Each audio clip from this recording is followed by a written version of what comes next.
Abigail Whitmore slammed the serving dish down on the table so hard the silverware jumped, looked the most powerful man in 3 counties straight in the eye and told him exactly what kind of man she believed he was.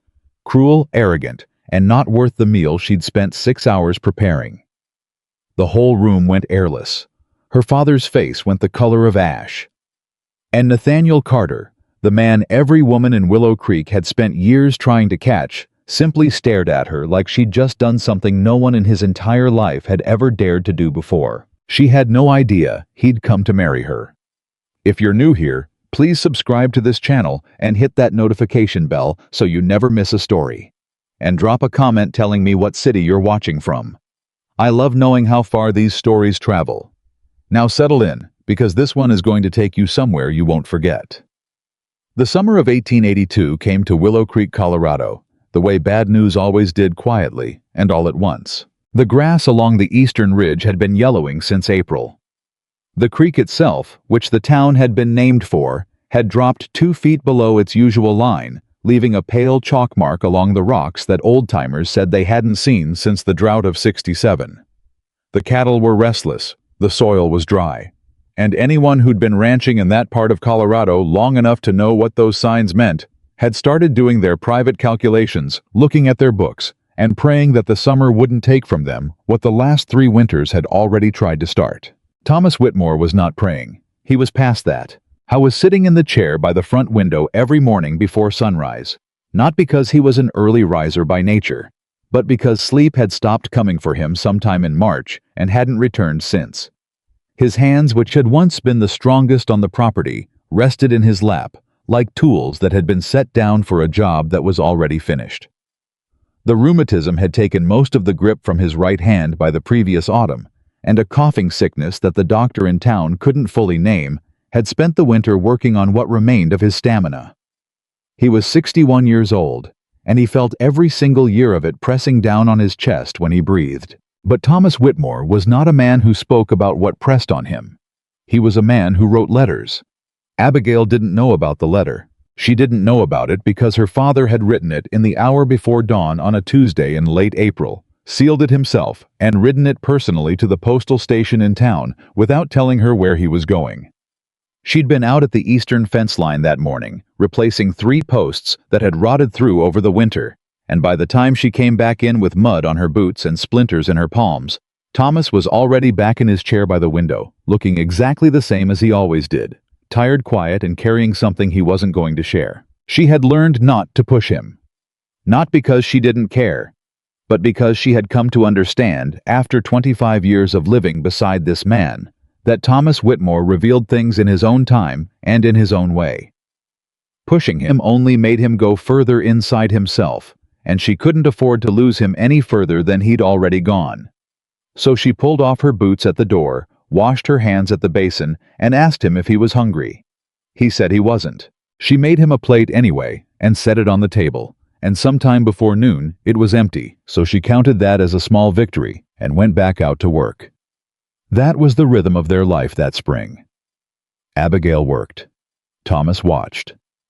The ranch either stayed afloat or it didn't, and every morning Abigail woke up and decided again that it was going to stay afloat one more day because somebody in this family had to make that decision, and it was clear that person was going to be her. She was 25 years old. She had grown up on this land, and she knew every acre of it, the way some people know the faces of people they love, by instinct, by memory, by all the small details that don't matter, until suddenly they're the only thing that matters. She knew which section of the south pasture held moisture longest after rain. She knew which of the fence posts along the creek bed were just starting to go soft before they showed any visible rot. She knew which of the cattle were leaders and which ones would follow, and she knew that if you lost a leader in a herd, you had 3 days before the rest of them started making bad decisions on their own. She was not a woman who had been taught these things by a school book. She had learned them by doing, season after season, with her own hands and her own mistakes, and her own stubborn refusal to let this piece of land die, just because circumstances had turned difficult. The town of Willow Creek had opinions about Abigail Whitmore. Towns always did. The women who gathered at the dry goods store on Saturday mornings spoke about her in the careful way people speak about someone they can't quite categorize, with a mixture of grudging respect and something that edged if they weren't paying attention into something less charitable. They acknowledged that she worked hard. Everyone acknowledged that.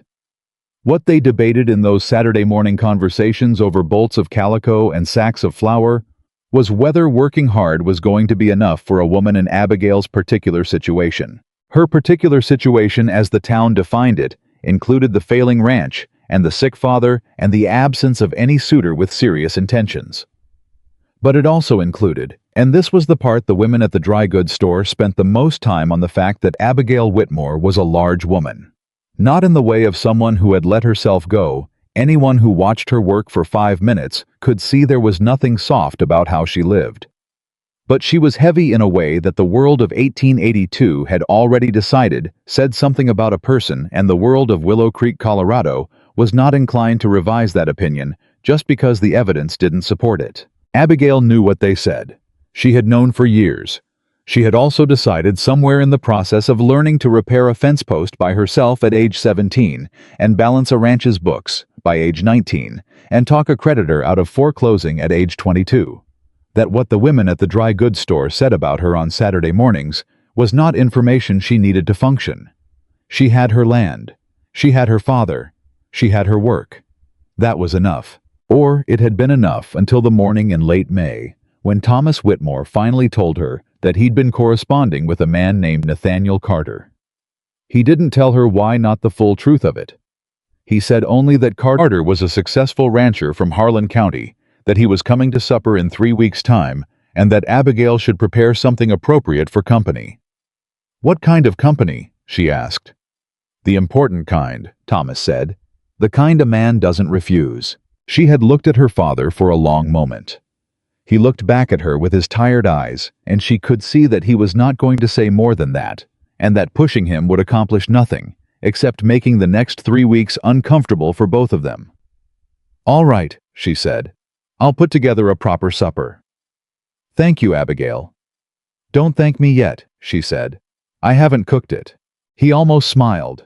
That was the closest thing to lightness she'd gotten from him in months, and she held on to it as she went back out to the work that was always waiting. She spent those 3 weeks trying not to think too hard about who Nathaniel Carter was, or what the important business might be. She had enough actual concrete physical problems to occupy her thinking. The South Water Trough had developed a crack that was losing them 3 gallons a day. One of the older mares had gone lame in the left foreleg and needed attention every morning before anything else.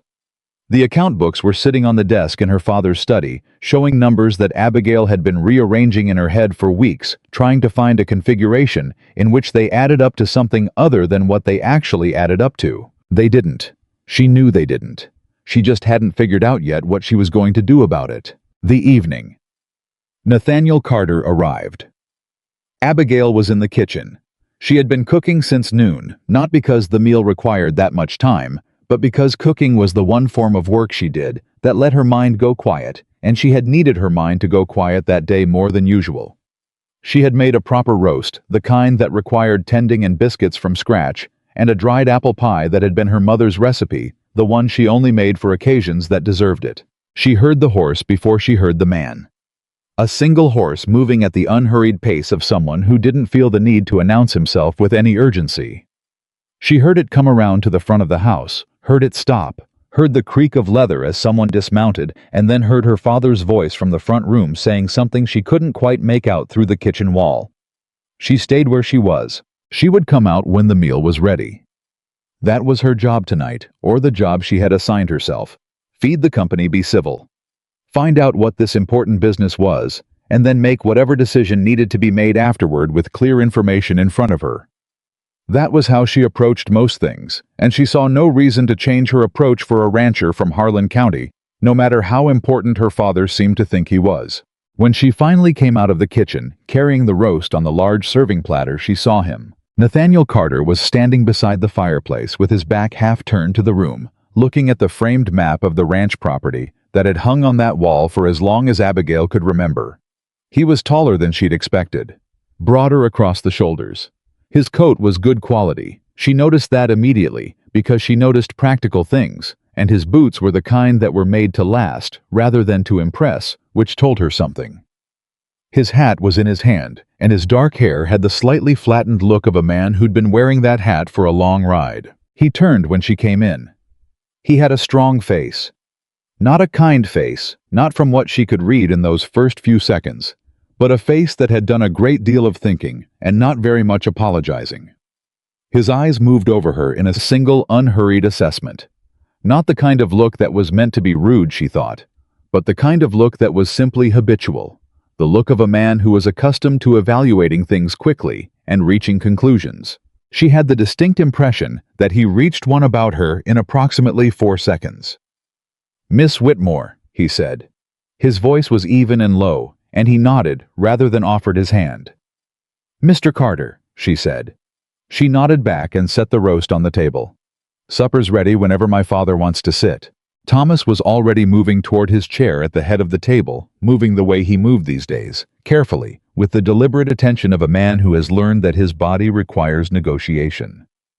Carter pulled out his own chair and sat with the ease of a man completely comfortable in any room he entered, which was either a virtue or a warning, and Abigail hadn't decided which yet. She went back to the kitchen for the biscuits and the gravy and the last of what needed to come out, and she was telling herself to keep her observations to herself and be civil and find out what she needed to find out, and she believed she was going to be able to do that. Then supper began, and she started to understand what kind of man Nathaniel Carter actually was. He spoke exclusively to her father. Not in the way of a man who was focused and businesslike, she could have respected that, but in the active, continuous, deliberate way of a man who had assessed the room and decided that one of the two people in it was worth addressing and the other one was not. He spoke to Thomas about cattle prices in Harlan County. He spoke about the railroad expansion and what it was going to do to land values along the Eastern Corridor. He spoke about water rights legislation that was moving through the territorial government and about which ranches had positioned themselves well to take advantage of it and which had not. I was not unintelligent. Abigail would have found it easier if he'd been unintelligent because she could have dismissed him quickly and moved on. But he knew his subject. He spoke precisely, and he thought before he spoke, and under other circumstances at another table, she might have found him interesting to listen to. But he never once looked at her, not when she refilled his coffee, not when she passed the biscuits, not when she sat back down at the table and ate her own meal in a silence she had not chosen but was apparently expected to maintain. He looked through her the way a man looks through furniture, not with contempt exactly, but with the complete, effortless, unconsidered absence of recognition that is somehow worse than contempt, because contempt at least requires you to have been noticed first. She ate her meal. She kept her expression neutral. She listened to him tell her father about the importance of decisive management on a struggling property, using the word struggling in a way that acknowledged without any particular delicacy that he was aware the Whitmore ranch was struggling and had formed opinions about why. "A property in this kind of condition," he said, gesturing slightly toward the window without quite looking at her, "requires clear-headed decision-making, someone with a firm hand, the kind of management that doesn't let sentiment get in the way of what the land actually needs." Thomas nodded slowly. He had the look of a man listening to a sermon he'd already agreed to attend. Abigail set her fork down. She did it quietly. There was no drama in the motion. She simply set it down on the edge of her plate and looked at Nathaniel Carter and said, "What kind of sentiment are you referring to, Mr. Carter?" He looked at her. For the first time all evening, he actually looked directly at her, and she could see mild surprise crossing his face, quickly controlled. "I beg your pardon. You said sentiment gets in the way of good management," she said. "I'm asking what sentiment you're referring to. I manage this property. I've managed it for 3 years. So if you have a specific observation about how sentiment has affected our decisions here, I'd be interested to hear it stated plainly." A pause. Nathaniel Carter looked at her father. Thomas was looking at the table. "I meant only," Carter said carefully, "that properties of this nature often suffer when practical decisions are deferred out of—" "Out of what?" Abigail said. "Finish the sentence, please." Another pause. He had recalibrated, now she could see it. He was measuring her the way he'd measured the room when he first came in, deciding how to handle this new variable. Out of emotional attachment, he said, to methods that are no longer working. I see. She folded her hands on the table. And what methods here do you believe are no longer working? Abigail, her father said quietly. No, father, I'd like to know. She didn't raise her voice. She didn't need to. He's made 2 separate references to the management of this property being inadequate, and I'd like him to say specifically what he means, because I'm the one who's been doing it, and if there are improvements to be made, I'd like to know what they are. Nathaniel Carter set down his own fork. He looked at her with an expression she couldn't fully read, not anger, not quite. Something more like the look of a man encountering a door he'd expected to open easily and finding it doesn't. Miss Whitmore, he said, I meant no offense to the work you've done here. And yet you've managed to give it, she said pleasantly. The room got very quiet. Her father made a small sound that was not quite a cough and not quite a word. Carter looked at her steadily, and she looked back at him with the same steady patience she used when she was waiting for an animal to make up its mind about something. I'll tell you what I think, Mr. Carter, she said, because he wasn't going to fill the silence himself and someone had to. I think you came here tonight with a picture already drawn in your head of what this ranch is and who runs it and what the problems are. And I think that picture was drawn before you arrived, which means it was drawn without any of the information that would actually make it accurate. I don't know what business you have with my father, and I don't know what he told you in his letters, but I'll tell you this, if you want to have a useful conversation about this property, you're going to have to start by addressing the person who actually knows it, and that is me. Not because my father isn't capable, but because I am the one who has been here every day doing this work. She paused. Now, she said, would you like to have that conversation? Or would you like to keep speaking about management decisions with the man who hasn't been able to ride a fence line in 8 months? The silence that followed was one of those silences that has weight to it. Thomas was staring at the table with an expression of complex agony. Carter was staring at Abigail with an expression she still couldn't read cleanly, but that had in it she thought something she hadn't expected. I wasn't angry. He looked, if she had to name it, almost arrested. Like a man who had stepped on what he expected to be solid ground and found instead that it held. You're right, he said. She blinked. I'm sorry. You're right, he said again. He said it without apology in his voice, but also without resistance. Just the flat, even acknowledgement of a man who had reassessed and reached a conclusion. I was having the wrong conversation with the wrong person. That was my error. She had not expected that. She had prepared herself for argument or for the chilly dismissal that men like him usually reached for when a woman pushed back at them. She had not prepared herself for this. Well, she said after a moment. All right then. All right, he agreed and picked up his fork again. She picked up hers. They finished the meal. It was her father who broke the silence that had settled over the table, and when he did, his voice was careful in the particular way of a man who knows he is about to introduce a subject that is going to change the temperature of the room. Abigail, Thomas said, there is something I need to tell you. Something I should have told you before this evening, and I'm sorry that I didn't. She set down her fork. She had learned to be very still when her father spoke in that voice. Nathaniel didn't come here purely for business, Thomas said. He was looking at his hands at the table at the space between them. Not at her. He came because I invited him. Because I wrote to him 6 weeks ago and asked him to come. You told me that, she said. You said he was coming for important business. Yes. Thomas took a breath.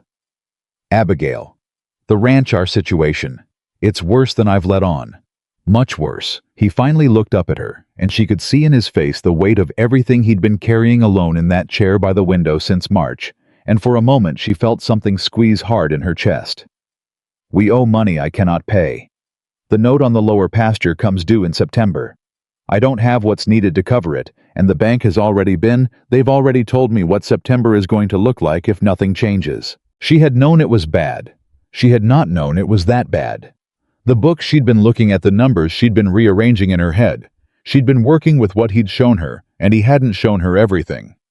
She kept her voice steady. "How much?" he told her. The number sat on the table between them like something that had been dropped from a height. "That's why Nathaniel is here," Thomas said. "He has offered he's willing to settle the debt, to cover what's owed, and give us the ability to keep the property." She looked at Carter. He was sitting quietly, both hands resting on the table, watching her face with the same careful, unreadable attention he'd had since she'd told him he was having the wrong conversation. "What are the terms?" she said. Because there were always terms. She knew that. Money from a man like Nathaniel Carter didn't come without terms. Thomas folded his hands. He unfolded them. He folded them again. And then he said, "He's asked for your hand, Abigail. He's asking to marry you."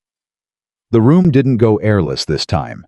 It did something stranger. It seemed to sharpen every edge of it, going very precise and very clear, like the world right before a lightning strike. Abigail sat with that for a moment. Then she turned and looked at Nathaniel Carter, directly the way she had looked at him when she'd told him he was having the wrong conversation. And she said, "Is this true?" "It is," Carter said. His voice was even. Careful. He didn't look away from her eyes. "You came here tonight planning to offer to purchase me," she said, "along with the debt." Something moved across his face. "I came here to make a proposal that what?" she said. "That my father could accept on my behalf without asking me, that I would hear about after the supper I cooked, and the meal I served, and the evening I spent being spoken through as if I wasn't in the room." "Abigail," Thomas said. "No." She stood up from the table. She stood up from it the way she'd been wanting to stand up for the last hour. The movement finally matching the thing that had been building in her chest since she walked into this room and was looked through like furniture. "No. I'm going to say this once, and I'm going to say it to both of you, and then I'm going to go into the kitchen, and I'm going to wash these dishes because somebody has to." She looked at her father first. "You are the person I love most in this world," she said. "You are the reason I have worked myself to the bone on this property for 3 years. You are the reason I know every fence post on this land and every crack in every water trough and every dollar in and out of these books. I have given everything I have to this place because it is your place, and because you are my father, and because I love you." Her voice didn't break. She didn't let it. "And you sat across from me for 3 weeks knowing what you had arranged, and you said nothing. You let me cook a meal for the man you'd already decided I was going to marry, and you said nothing." Thomas's face was a portrait of regret that she almost couldn't look at. She turned to Carter. "And you?" she said. "I don't know you. I don't know what you're like when you're not sitting at a table making decisions about someone else's future. I don't know if you're a decent man, or a calculating one, or some combination of the two that you've found useful. What I know is what I've seen tonight. You walked into this house and you looked at this property like you were calculating what it might be worth. You spoke about its management without asking who was doing the managing. And you sat down to a meal that I cooked and spent the whole of it talking past me like I was part of the furniture." She met his eyes. "I am not furniture," she said. "I am not a debt settlement. I am not a business arrangement wrapped up in a woman's body and handed across a table to make 2 men's accounting come out right. I don't care how much money you have, Mr. Carter. I don't care what you're willing to pay. I am not for sale. And if that is what you came here for, then I am sorry for the long ride, but I'm going to have to ask you to make it again in the other direction." She picked up her plate. She picked up Carter's plate. She picked up her father's plate. She walked to the kitchen. She heard nothing from the room behind her for a long time. Then she heard the low murmur of her father's voice, and the lower, quieter murmur of Carter's answer, and she stood at the basin, and she washed the dishes, and she did not cry because she was Abigail Whitmore, and there was still work to be done. What she did not know, what she could not have known, standing at that basin, with her hands in the water, and her heart hammering with something between fury and grief, was that Nathaniel Carter was sitting at her father's table in the near dark of the cleared room, and he was not looking at the debt figures Thomas had spread out. He was looking at the door through which she had walked, and his expression was not the expression of a man who had been refused. It was the expression of a man who had for the first time in a very long time been surprised. And Nathaniel Carter was not a man who was easily surprised. He sat with that for a while. He turned it over in his mind, the way he turned over everything carefully, without rushing to a conclusion, looking at it from more than one side. Then he folded the papers Thomas had placed before him, slid them across the table with one hand, and said in a voice that was quiet and not unkind, "Don't press her, Thomas. Whatever happens, don't press her." Her father looked up at him with the eyes of a man who had expected this evening to go differently and was not sure what it had become. "She's stubborn," Thomas said. "Always has been." "Yes," Carter said. He stood and picked up his hat from the chair beside him. "She is." He said it in a tone that Thomas Whitmore couldn't quite interpret and that he would think about for many days afterward. It was not disapproval. It was something considerably closer to respect. Nathaniel Carter left the Whitmore property that night without a signed agreement, without a promise, and without the answer he had ridden 3 counties to collect. He rode back toward town in the dark at the same unhurried pace he'd arrived with. And if anyone had been watching from the road, they would have thought he was a man entirely unbothered by the evening's outcome. He was not unbothered. He was not angry either, which was the thing that surprised him most. He had expected to feel anger. He was a man who had learned over 35 years of living to expect certain things from certain types of situations, and a refusal delivered in that tone, sharp, direct, unafraid, would have provoked anger in him on any other night, in any other house. But what he felt instead, riding back through the dark toward the hotel in town, was something closer to the feeling he got when he looked at a problem from one angle for too long and then accidentally caught sight of it from another and saw something he hadn't been able to see before. I kept seeing her face. Not in the way a man sees a woman's face when he is thinking about beauty, though he would have been lying to himself if he'd claimed she wasn't. She was in the particular way of a woman who has never spent much time worrying about whether she was. He kept seeing her face in the moment, right before she stood up from the table. The way her expression had moved from stillness to something fully quietly alive. The way she had looked at him, not with hatred, and not with fear, and not with the particular brand of wounded dignity that women in her position were supposed to perform in moments like that one. She had looked at him like he was a problem she had already solved. That was what he couldn't stop turning over. He had come to the Whitmore ranch expecting a woman who would be grateful. Not in a cruel way. He was not whatever Abigail Whitmore believed about him, after 2 hours of supper conversation, a cruel man. But he had built in his mind over the weeks since Thomas Whitmore's letter arrived at his property in Harlan County, a reasonable picture of a reasonable situation. A struggling ranch, a sick father, a daughter who had been working herself down to nothing, trying to keep a sinking thing afloat. He would ride in, he would settle the debt. He would offer the stability that the situation clearly required, and everyone involved would understand that he was offering something valuable and respond accordingly. He had not built into that picture a woman who would stand up at her own supper table and take his plates. He checked into the hotel room he'd arranged before arriving and sat on the edge of the bed for a while in the dark without lighting the lamp. I was thinking. He did his best thinking in the dark without distraction, which was a habit that had served him well in business, and less well in the rest of his life, which had not, if he was being honest with himself, amounted to very much beyond business. He tried to be honest with himself. It was a practice he had developed specifically because it was difficult. Easy things didn't require practice. The honest answer, sitting on the edge of that hotel bed in Willow Creek, Colorado, was that he had walked into Thomas Whitmore's house and proceeded to behave exactly the way Abigail had said he'd behaved. He had looked at the property as something to be assessed. He had spoken to Thomas and not to her. He had made remarks about the management of the ranch without asking who was managing it, and when she'd called him on it, he had started to do the thing he always did when someone pushed back at him. He had started to explain himself in a way that was very close to condescending before she'd interrupted him and made him stop. She'd made him stop. He lay back on the bed without taking his boots off and looked at the ceiling. That was the part that sat with him the longest, not the refusal. Refusals he understood. Refusals were information. But the specific mechanism by which she had stopped him, the precision of it, the complete absence of performance in it, the way she'd simply asked him to finish his sentence and then waited with absolute patience for him to either do it honestly or catch himself in the evasion that was something he hadn't encountered before. Not from anyone. Not from the bankers he negotiated with. Not from the business partners he had outlasted. Not from the men who had tried over the years to best him at one thing or another. She hadn't tried to best him. She had simply refused to let him be less than honest, and the result was that he'd sat there and been honest, and that honesty had cost him nothing except the comfortable, incorrect version of the evening he'd planned. He thought about that for a long time.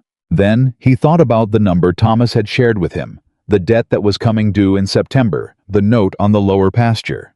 The figure that had made Abigail's face go very still and very controlled for just a moment, before she reassembled herself and asked the next question.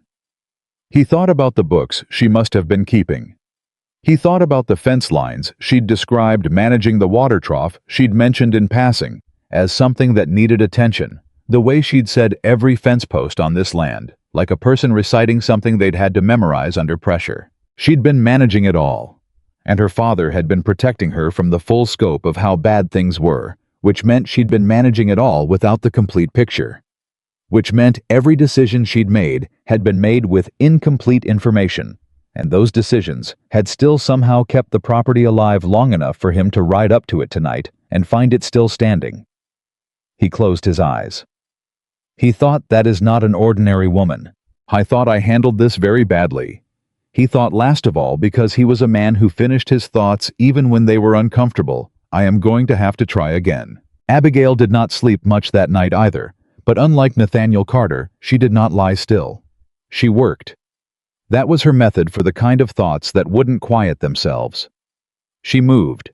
She found something physical to do, something that required her hands, and left her mind free to process whatever it needed to process without her having to sit with it directly. She checked on the lame mare. She walked the section of fence along the north property line that she'd been meaning to inspect since Tuesday. She sat in the barn for a while in the company of the horses, which was where she had always gone when she needed to think without anyone watching her think, and she let the night work through her. She was not regretting what she'd said. That was the first thing she checked, the way you check a wound to see if it's still clean. She went back over every word, and she found that she meant them all, and she would say them all again. That was not the problem. The problem was September. The problem was the number her father had said out loud at that table, and the way saying it out loud had seemed to take something out of him, like he'd been carrying it so long that even setting it down for a moment, even just naming it in a room with another person, had exhausted him past what he had left. She sat in the barn, and she did the arithmetic that she'd been half doing in her head for weeks, but now she did it with the full number, the real number, the one he'd been keeping from her. She turned it over. She looked at it from every side. She thought about what she could sell, what she could defer, what she could restructure if the bank would let her, and she came, as she had been coming for months, without the full information to confirm it, to the same conclusion. There wasn't a way, not on her own, not in the time available. The land would cover the debt, but it would do it by ceasing to be their land, and that was not a solution, that was just a different kind of losing. She sat with that for a while. She was still sitting with it when she heard the creak of the barn door and turned to find her father standing in the opening, wrapped in the old wool coat he'd had since before she was born, looking at her with the expression of a man who has come to say something he has been rehearsing for hours. "I know it's late," Thomas said. "It is," she agreed. She didn't tell him to go back to bed, though she wanted to. "Come in and sit down if you're going to stand there." He came in. He found the old milking stool that had been in that barn since her childhood, and lowered himself onto it with the careful, negotiated movement that his body required now. He was quiet for a moment, gathering himself. "I should have told you sooner," he said. "I know that." "You should have," she agreed. She kept her voice neutral. She was not going to let herself be unkind to him. She was not going to let herself be kind to him in a way that wasn't honest either. "Why didn't you?" How was quiet again. Then, "Because you carry enough." She looked at him. "You carry all of it," he said. "Everything on this property. You always have. Since your mother died, you have carried everything, and you have never once complained to me about it, and I—" He stopped. He started again. "I didn't want you to carry this too. Not until I had a solution to go with it. Not just the problem alone. She understood that. She hated that she understood it because understanding it meant she couldn't be straightforwardly angry about it, and she had been relying on that anger to carry her through the night. "The solution you came up with," she said carefully, "was to marry me to a stranger." "The solution I came up with," Thomas said, "was to ask a man I believe to be decent, whatever you may have concluded about him tonight, to come and meet my daughter. With the hope that—" He stopped. "Abigail, he's a good man." "He spent 2 hours at my table not seeing me," she said. "Yes, he did." Thomas didn't flinch from that. She respected him for it. "And I saw that too, and I should have found a way to stop it. And I didn't. And I'm sorry." He looked at his hands again, the way he'd looked at them all evening. "But I've known Nathaniel Carter for longer than tonight, and I know that what you saw of him is not the whole of him. I believe that." "That may be true," she said.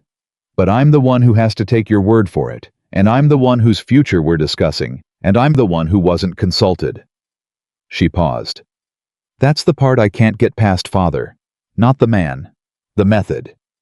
Thomas nodded slowly. "I know. You decided my future without asking what I wanted it to be." "I know," he said again. He looked up at her, and his eyes were very old and very tired and full of something she recognized as love, even through everything else that was in them. "I thought I was protecting you."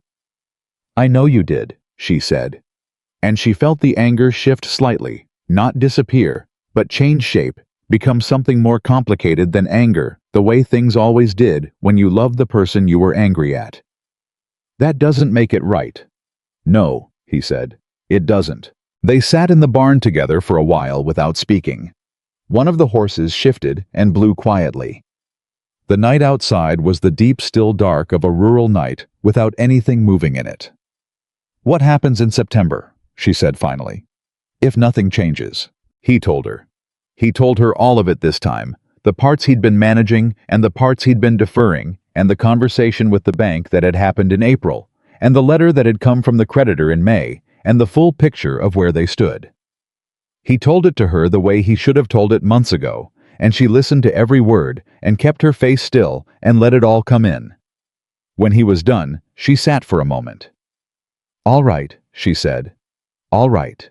I needed to know," she said. "Now I know." She stood up from the hay bale she'd been sitting on and brushed her skirt down. "Go to bed, Father. You need the rest." "Abigail, I'm not going to marry a man I don't know to solve a money problem," she said. "I want you to understand that. That is not going to be the answer whatever else we figure out." She looked at him steadily. "But I'm also not going to let this ranch go. So we're going to find something else. Between the two of us, we are going to find something else." "Understood." Thomas Whitmore looked at his daughter for a long moment. She stood in the barn in the near dark, still in her supper clothes, hair coming loose from its pins, eyes steady and certain, and he thought not for the first time that whatever she had inherited from him was outweighed by what she had become on her own. "Understood," he said quietly. He went back to the house. She stayed in the barn a while longer and thought about September. Nathaniel Carter was gone when she rode into town the next morning for supplies. His horse was not at the hotel post, and the hotel clerk, without being asked, mentioned that the gentleman from Harlan County had settled his bill and ridden out at first light. She absorbed that information without comment, bought the flour and the salt and the 2 new hinge pins she needed for the south gate, and rode back to the ranch. She put him out of her mind. Or she tried to. What she did not put out of her mind was the problem, because the problem was still there, and it was still September, and it still had the same number attached to it, regardless of whether Nathaniel Carter was in Willow Creek or 3 counties away. She threw herself into the work the way she always threw herself into the work when she needed to stop thinking. Not to distract herself from the problem, but because she had found over years of experience that the answer to a problem she couldn't solve in her head often came to her while she was doing something else entirely with her hands. She repaired the water trough. She reorganized the feed storage. She spent 3 days with the lame mare working the injury slowly and carefully, and by the 4th day, the mare was putting weight on the leg again, which was a small victory, but a real one. She started writing letters, not to Nathaniel Carter. to every contact she had built over 3 years of managing the ranch neighboring property owners, the feed merchant in the next town, the banker she'd worked with twice before when things had gotten tight. She wrote to all of them carefully and honestly explaining the situation, without inflating it or deflating it, laying out what she needed and what she could offer, and asking if any of them saw an angle she'd missed. Most of them didn't write back. The ones who did write back were kind about it, which was almost worse because kind refusals still meant no. June passed. The creek dropped another 6 inches. 3 of the calves she'd been counting on to strengthen the herd that fall fell sick with the same respiratory illness that had been moving through the county, and she lost 2 of them, despite everything she tried, which hit her harder than she allowed herself to show, because she couldn't afford to lose the momentum of the work. She kept going. July came in hot and relentless. The drought that had been threatening all summer settled in for what was starting to look like a long stay. The eastern ridge was fully yellow now, and the pasture grass along the creek was thinning, in a way she watched every morning with the focused attention of someone waiting for bad news that hasn't quite arrived yet. And it was in the 3rd week of July, on a morning when the heat was pressing down like a physical weight, and she was out at the eastern fence, checking the water situation in the low pasture, that she heard a horse coming up the road, and turned to find Nathaniel Carter riding toward her. She stood completely still. He pulled up about 20 feet from where she was standing and stopped. He was dressed for working, not for a dinner meeting, plain clothes, work boots, no pretense of formality in any of it. He looked at her across the distance between them, and he did not pretend that the last time they'd seen each other hadn't ended the way it had. "Miss Whitmore," he said. "Mr. Carter." She kept her voice level. "I wasn't expecting you." "I expect not," he said. He didn't get down from the horse immediately. He stayed where he was, giving her the distance she realized, leaving it up to her whether it got smaller. "I came to apologize." "You apologized at the table," she said. "Not properly," he said. "And not for the right things." He paused. "May I get down?" She considered him for a moment. Then she nodded once. He dismounted and ground-tied the horse the way a man does when he doesn't intend to be moving fast in any direction soon. He walked toward her and stopped at a respectful distance, hat in his hands, turning it once. "I handled that evening very poorly," he said. "Not just the proposal. The proposal was its own category of poor handling, but the supper itself. The conversation. The way I came into your house and behaved as though the person who ran it wasn't worth addressing." He met her eyes, and she could see that this was not a speech he'd rehearsed into smoothness. It was being constructed as he went, which made it land differently than she'd expected. "I don't have a reason that makes it better. I have an explanation if you want it, but I don't think explanations are what you need from me." "What do you think I need from you?" she said. He considered that. She appreciated that he actually considered it instead of answering immediately. "Honesty, probably," he said. "Though I'm aware I don't have much credibility in that department after the other evening." "No," she agreed. "You don't." "Then I'll earn it back by starting now," he said. "I came back because I haven't been able to stop thinking about what you said. Not the refusal, I understood the refusal, but what you said about being had without being seen, about being a piece of furniture in your own house." He paused. "That's the part I can't get past. Because you were right. And I have been. I have spent a long time in business and very little time in the company of people who tell me when I'm wrong. And you did it in about 45 minutes, which is approximately 45 minutes less than anyone else has ever managed." Despite herself, she felt something move in her that was not quite a smile, but was related to one. "That's not a compliment I've received before," she said. "I imagine not," he said. "But I mean it as one." She looked at him in the hard July sunlight, this tall, broad, dark-haired man from Harlan County who had ridden back 3 counties after she'd told him to ride the other direction, and she tried to read him the way she read the land, not by what she expected to find, but by what was actually there. How was uncomfortable. She could see that. He was a man who was not accustomed to standing in front of someone with his hat in his hands, and the discomfort was real and not performed. He was also, she noticed, not trying to hide it. He was not reaching for the smooth, businesslike manner he'd had at the supper table. He was standing there in the heat being uncomfortable and saying true things, which was more than she'd expected from him. "What are you actually proposing?" she said. This time, I was quiet for a moment. "Nothing," he said. "I'm not proposing anything.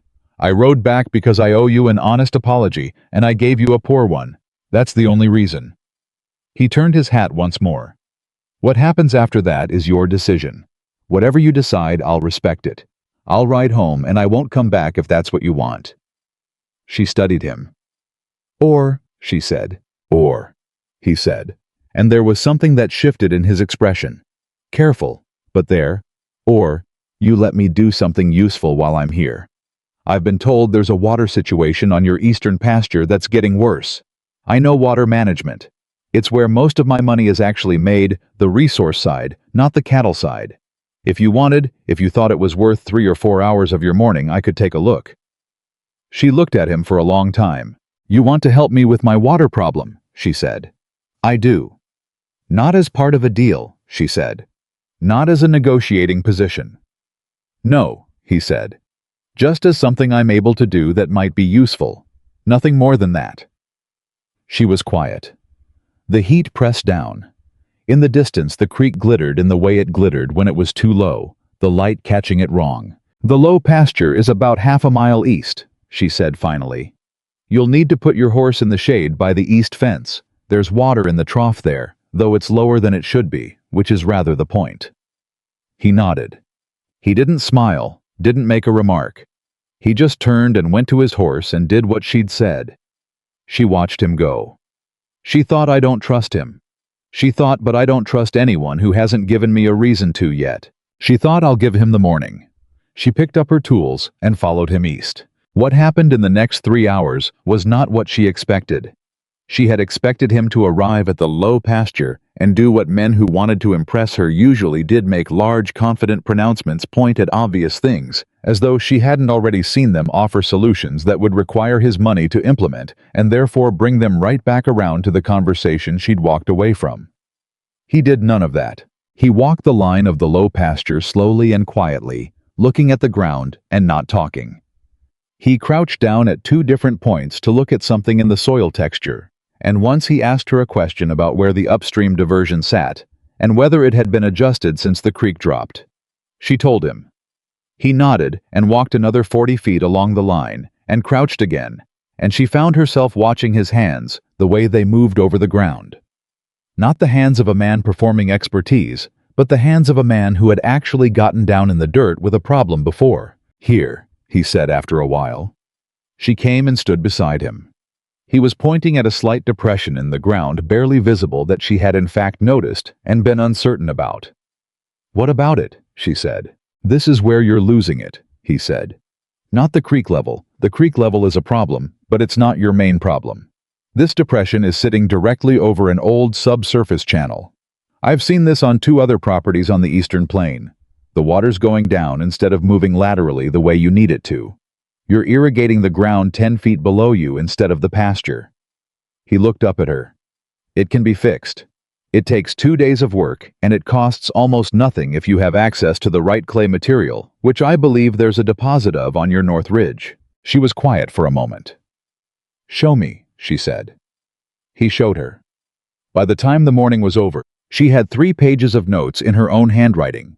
A clear plan for addressing the water loss in the low pasture, and a significantly altered sense of who Nathaniel Carter was when he wasn't sitting at a dinner table trying to be impressive.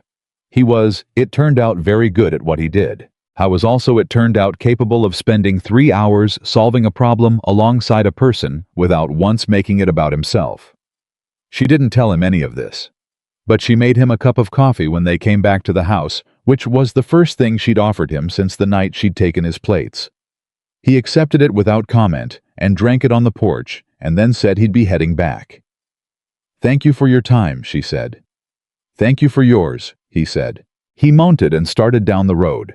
She stood on the porch and watched him go, and she was trying to figure out what exactly she had just learned about this man, and whether it changed anything. And she was fairly sure it didn't change the fundamental things, the things about respect and equality and the right of a woman to be consulted about her own future. But it had changed something. She was honest enough to admit that. She went back inside. She found her father standing in the kitchen doorway, with a look on his face that she recognized from her childhood as the look he got when he'd been trying very hard not to ask a question. "Not a word," she said, walking past him. He didn't say a word. But she could hear in the silence he maintained the very careful shape of a smile. The talk started in Willow Creek, the way talk always started in a town that size, without anyone meaning to start it, and with everyone meaning to continue it. Someone at the dry goods store had seen Nathaniel Carter's horse at the Whitmore property on a Tuesday morning. Someone else had seen it again the following week. By the time the third week came, and Carter had ridden out to the eastern pasture for the third time, the Saturday morning crowd at the dry goods store had built a complete narrative out of those three facts that was large enough, detailed enough, and wrong enough to have been published as fiction. Abigail heard versions of it from 3 different people in the space of 4 days. In the version she heard most frequently, she had reconsidered the proposal and was now pursuing Carter actively, which said everything about the kind of story the town preferred to tell about a woman in her situation. In a secondary version, which she liked marginally better, but was still entirely wrong, Carter was pursuing her, and she was sensibly holding out for better terms. Nobody's version included the water management problem in the low pasture, which was the actual thing that had been happening on those Tuesday mornings, but she supposed that was a less satisfying story. What was happening in the version that was true was more complicated and harder to categorize, and she was not entirely sure herself what to make of it. Carter had ridden out 3 times. Each time they had worked.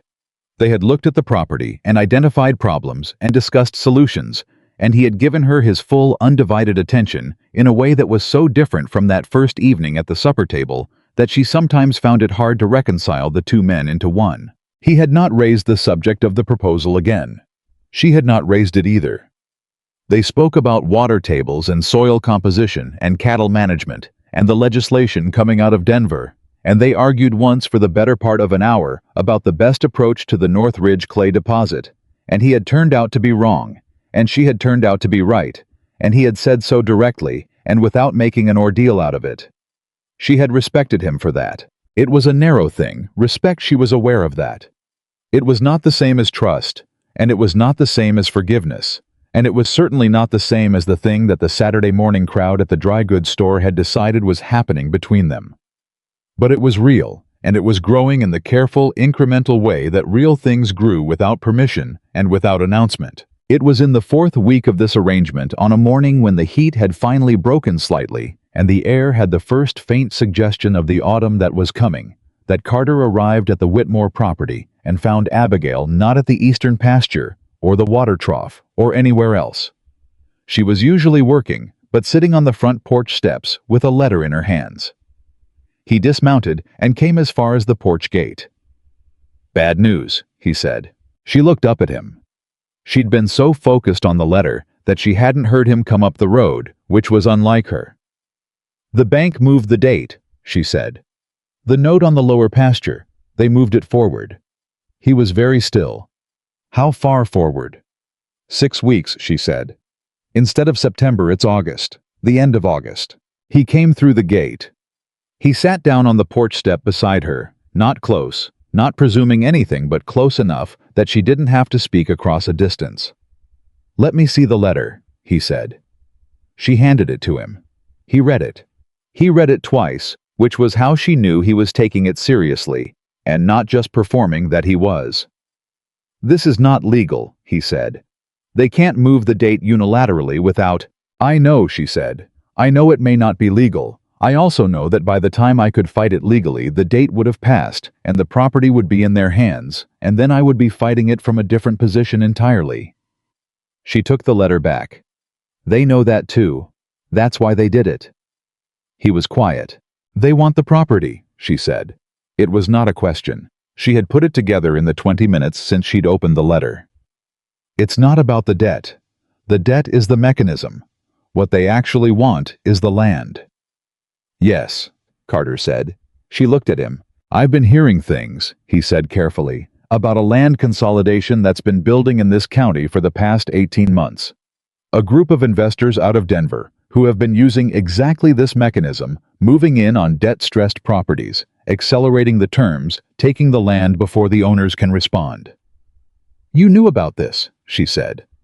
The words came out measured, not accusatory yet, but close. "I knew about it in the abstract," he said. "I didn't know the Whitmore property was in their sights until this moment." He met her eyes directly. "Abigail, I am telling you the truth." She looked at him for a long time.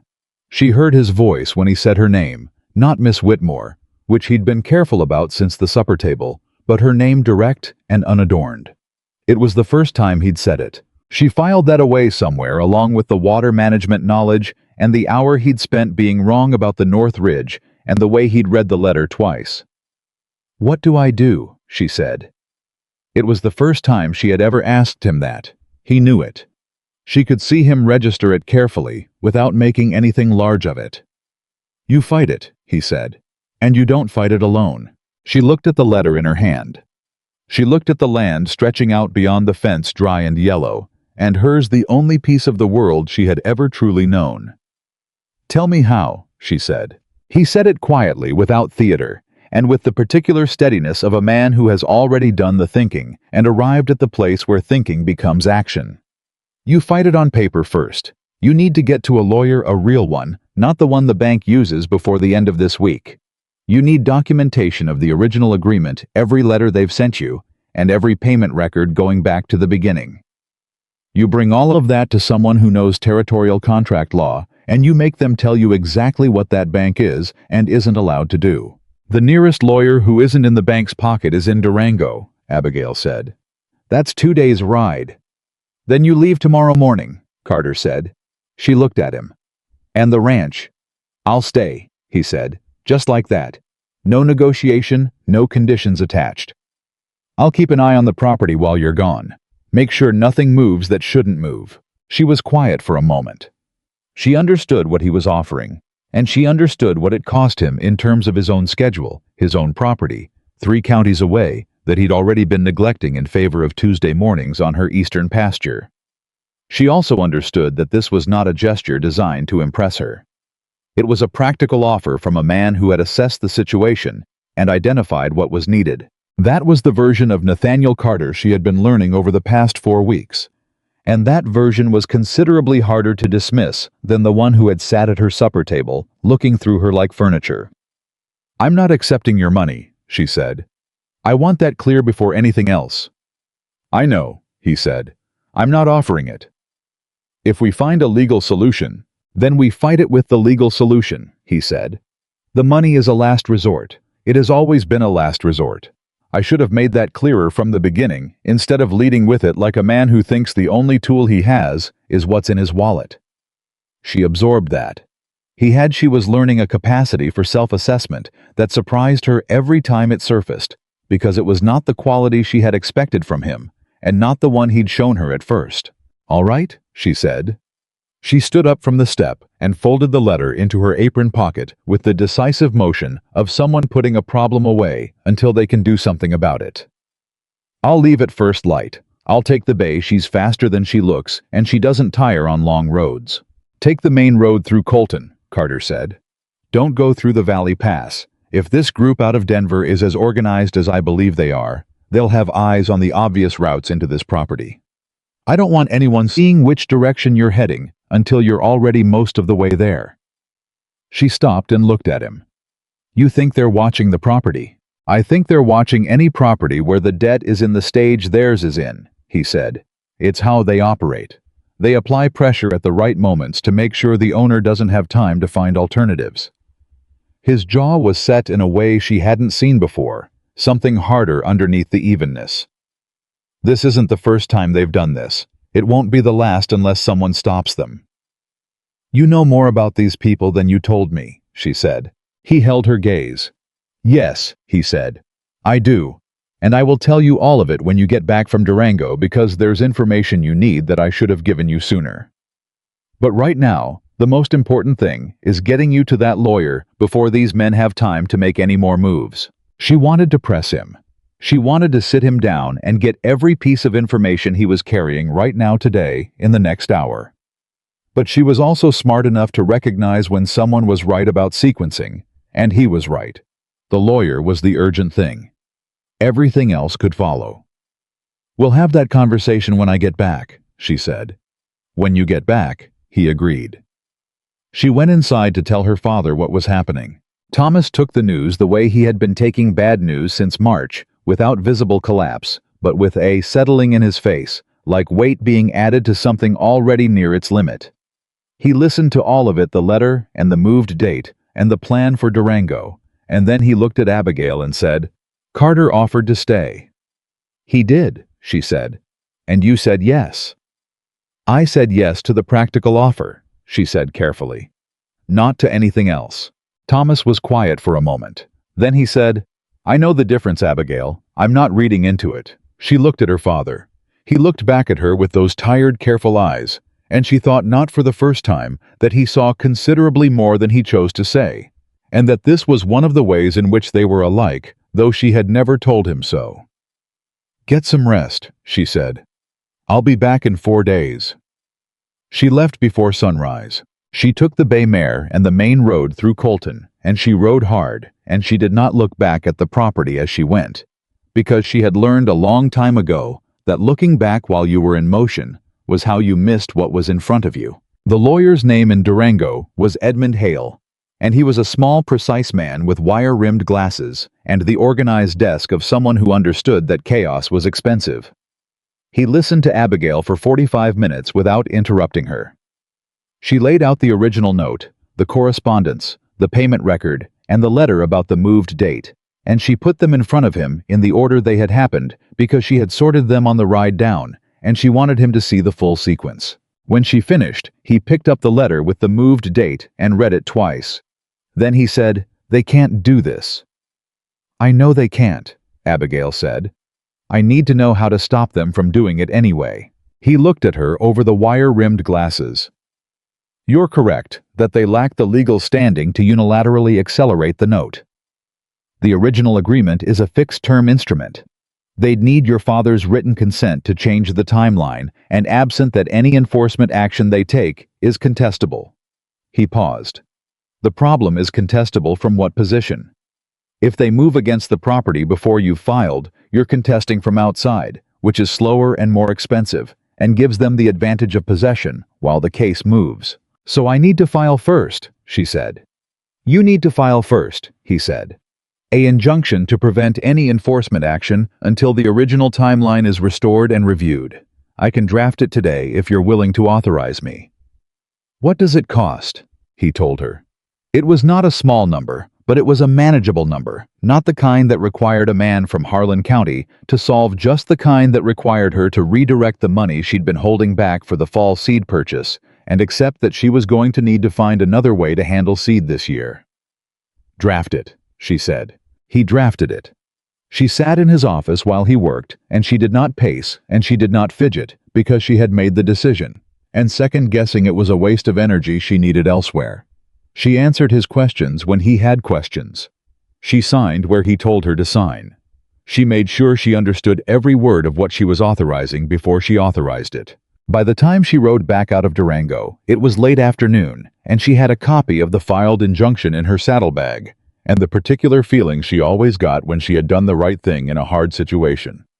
Not relief exactly, but a kind of settling the feeling of having chosen correctly under pressure. She stopped for the night in Colton and was back on the road before dawn. She was back at the Whitmore property by early afternoon of the 4th day. Carter was at the eastern fence when she rode in. She could see him from the road, that distinctive height and breadth, the way he moved when he was working without wasted motion. He heard the bay before he saw her, and straightened, and she watched him clock her arrival and check something in his expression before it could become anything that required comment. She liked that about him. He was not a man who performed his feelings before he'd sorted out what they were. She dismounted at this gate and led the bay through. "How's the property?" she said. "Still here," he said. "No visitors, no trouble. Your father had a bad night 2 nights ago. His cough came back harder than usual. The doctor came out from town yesterday. He's resting now." She felt the worry move through her fast and sharp, the way it always did when it was her father.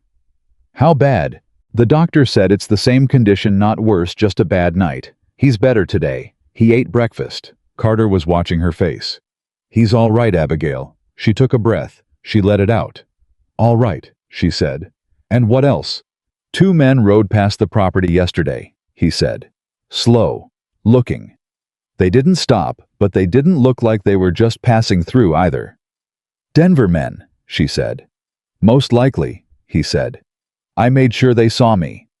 She looked at him. I wanted them to know someone was here who wasn't you or your father, he said simply. I didn't think it would hurt. It wouldn't hurt. The presence of a man from Carter's reputation at the Whitmore property would send a message that these people would understand and factor into whatever they were planning next. She hadn't asked him to do it. He had done it because it was useful. That was becoming a pattern with him. I filed the injunction, she said. She pulled the copy from her saddlebag and handed it to him. He read it. He read it more carefully than he'd read the bank's letter, which told her he was looking at the legal language, not just the outcome. When he finished, he looked up. Hail's good, he said. This is well drafted. Tell me what you know, she said. About the Denver group. He was quiet for a moment. Then he said, Come away from the gate. We should talk inside. They went inside. Thomas was in the chair by the window, moving slightly slower than usual, but present and alert, and his eyes moved between the two of them when they came in with the particular attention of a man tracking something he cares about. Carter pulled out a chair and sat across from Abigail at the kitchen table, and he put his hands flat on the table in the way of a man who is going to say something he has been deciding whether to say. The group out of Denver, he said, is called the Western Territorial Land Trust. That's their formal name. What they actually are is a collection of investors, most of them from back east, some from as far as New York, who have been systematically acquiring distressed ranch properties across 4 counties in southern Colorado over the past 2 years. They've taken 11 properties that I know of. 3 of those were taken through exactly the mechanism they're trying on you. Accelerated debt, fast enforcement before the owner has time to respond. Abigail was very still.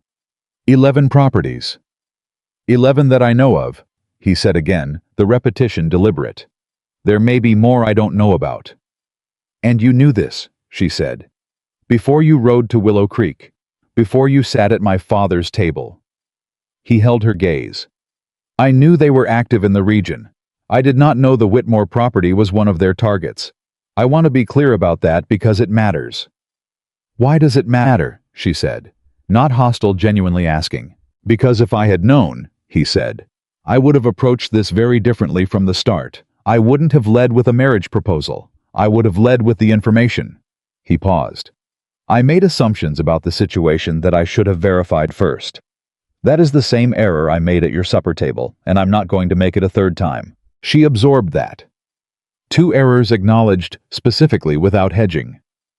In her experience, men acknowledged errors, once out of social pressure, and not again. Acknowledging the second one in those terms, connecting it to a pattern he'd identified in himself, was something different. How do you know about them? She said. He was quiet for a longer moment this time. She watched him make a decision. Because 2 years ago, he said, they tried to do the same thing to me. Thomas made a small sound from the chair by the window.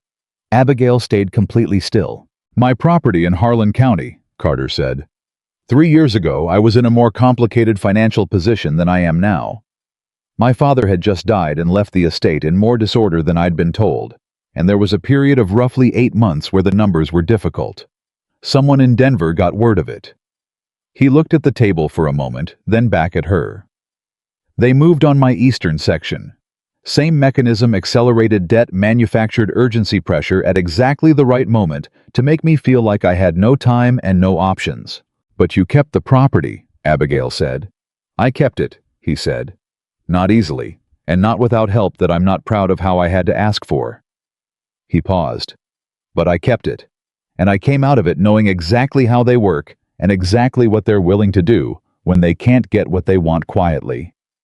What are they willing to do? She said. He looked at her steadily. They get louder, he said. When the legal approach slows down, they find other pressure points. They talk to neighbors. They talk to merchants. They make the owner feel isolated, and they make it seem like the town has already written them off, so that when the enforcement comes, no one is surprised enough to push back. Abigail felt something move through her that was cold, and then immediately resolved into clarity.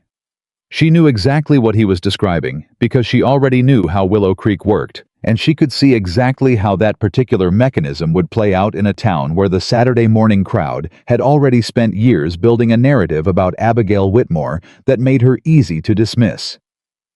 "They'll use the town," she said. "They'll try," he said. "That means I need to get to the town first," she said, "before they do." He looked at her for a long moment, and in his expression, she saw something that she recognized now as the thing he did when she arrived at a conclusion he'd already reached but hadn't said yet, a particular quality of stillness that was as close to admiring as she'd seen on his face. "Yes," he said, "that's exactly what it means." She thought for a moment. "Jacob Reens owns the property north of us. He's been struggling since his wife died last spring. The Hendersons to the east are in a better position, but they've got the same water problems we do. The Caldwell family owns the southwest corner of this valley, and they've been fighting the same creditor pressure since the fall." "Have they been contacted by the trust?" Carter said. "I don't know," she said, "but I'm going to find out." She looked at him. "I'm going to ride to every one of those properties this week. I'm going to show them the injunction. I'm going to tell them what you just told me. And then I'm going to find out if any of them has had a visit from these Denver men, because if they have, we are not the only ones being squeezed right now, and we are certainly not going to fight this alone."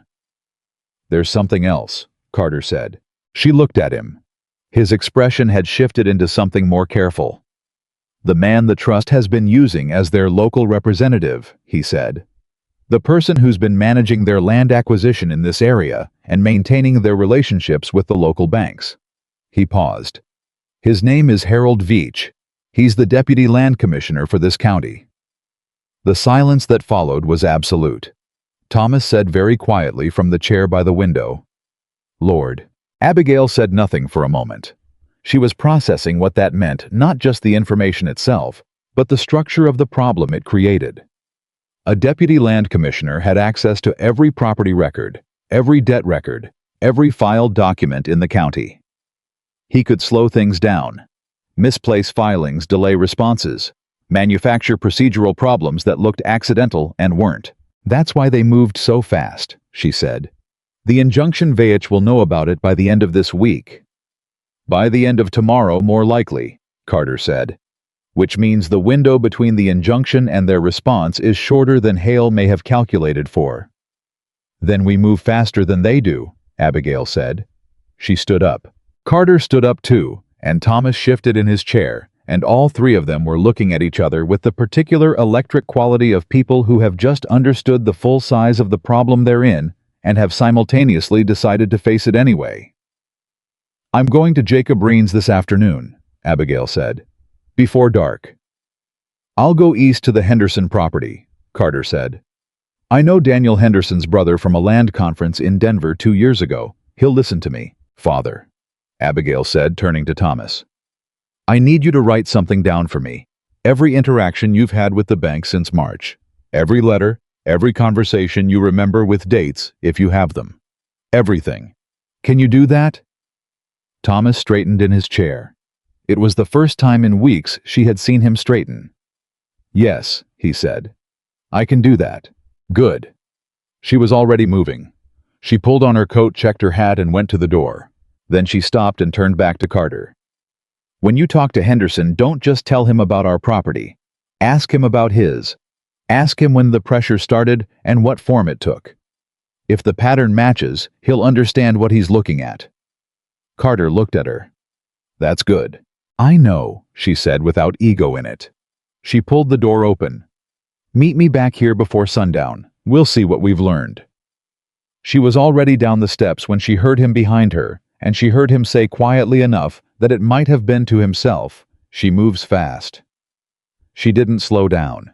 Jacob Reens was a thick, sun-worn man of about 50 who had the look of someone who had been dealing with too much in too little time for too long. He opened his door to Abigail with the slightly guarded expression of a man who wasn't sure which kind of news was about to come in with this neighbor. He hadn't spoken to properly in months. She told him what she knew. She didn't soften it, and she didn't dramatize it. She laid it out the way she'd laid the documents out for Edmund Hale in Durango, in sequence with the evidence, with the name of the trust, and the mechanism they used, and the name Harold Veitch where it belonged in the sequence. Jacob Rhines went very still halfway through. When she finished, he was quiet for a moment. Then he said, "They came to me in June." Her pulse spiked. "What did they say?" "Man named Carlyle," Jacob said. "Said he was from a land investment group out of Denver. Said he'd heard my property was in difficulty and he wanted to talk about options." His jaw tightened. "I told him I wasn't interested. He was very pleasant about it, very understanding. Said the offer would remain open." He looked at her. "A week later, I got a letter from the bank about my spring note. Said there was a discrepancy in the original filing that needed to be reviewed." "A discrepancy," Abigail said. "There wasn't one," Jacob said. "I had my copy. The filing was clean, but they sat on the review for 6 weeks before clearing it, and in those 6 weeks, I couldn't access the line of credit I needed for the summer operation, and I lost." He stopped.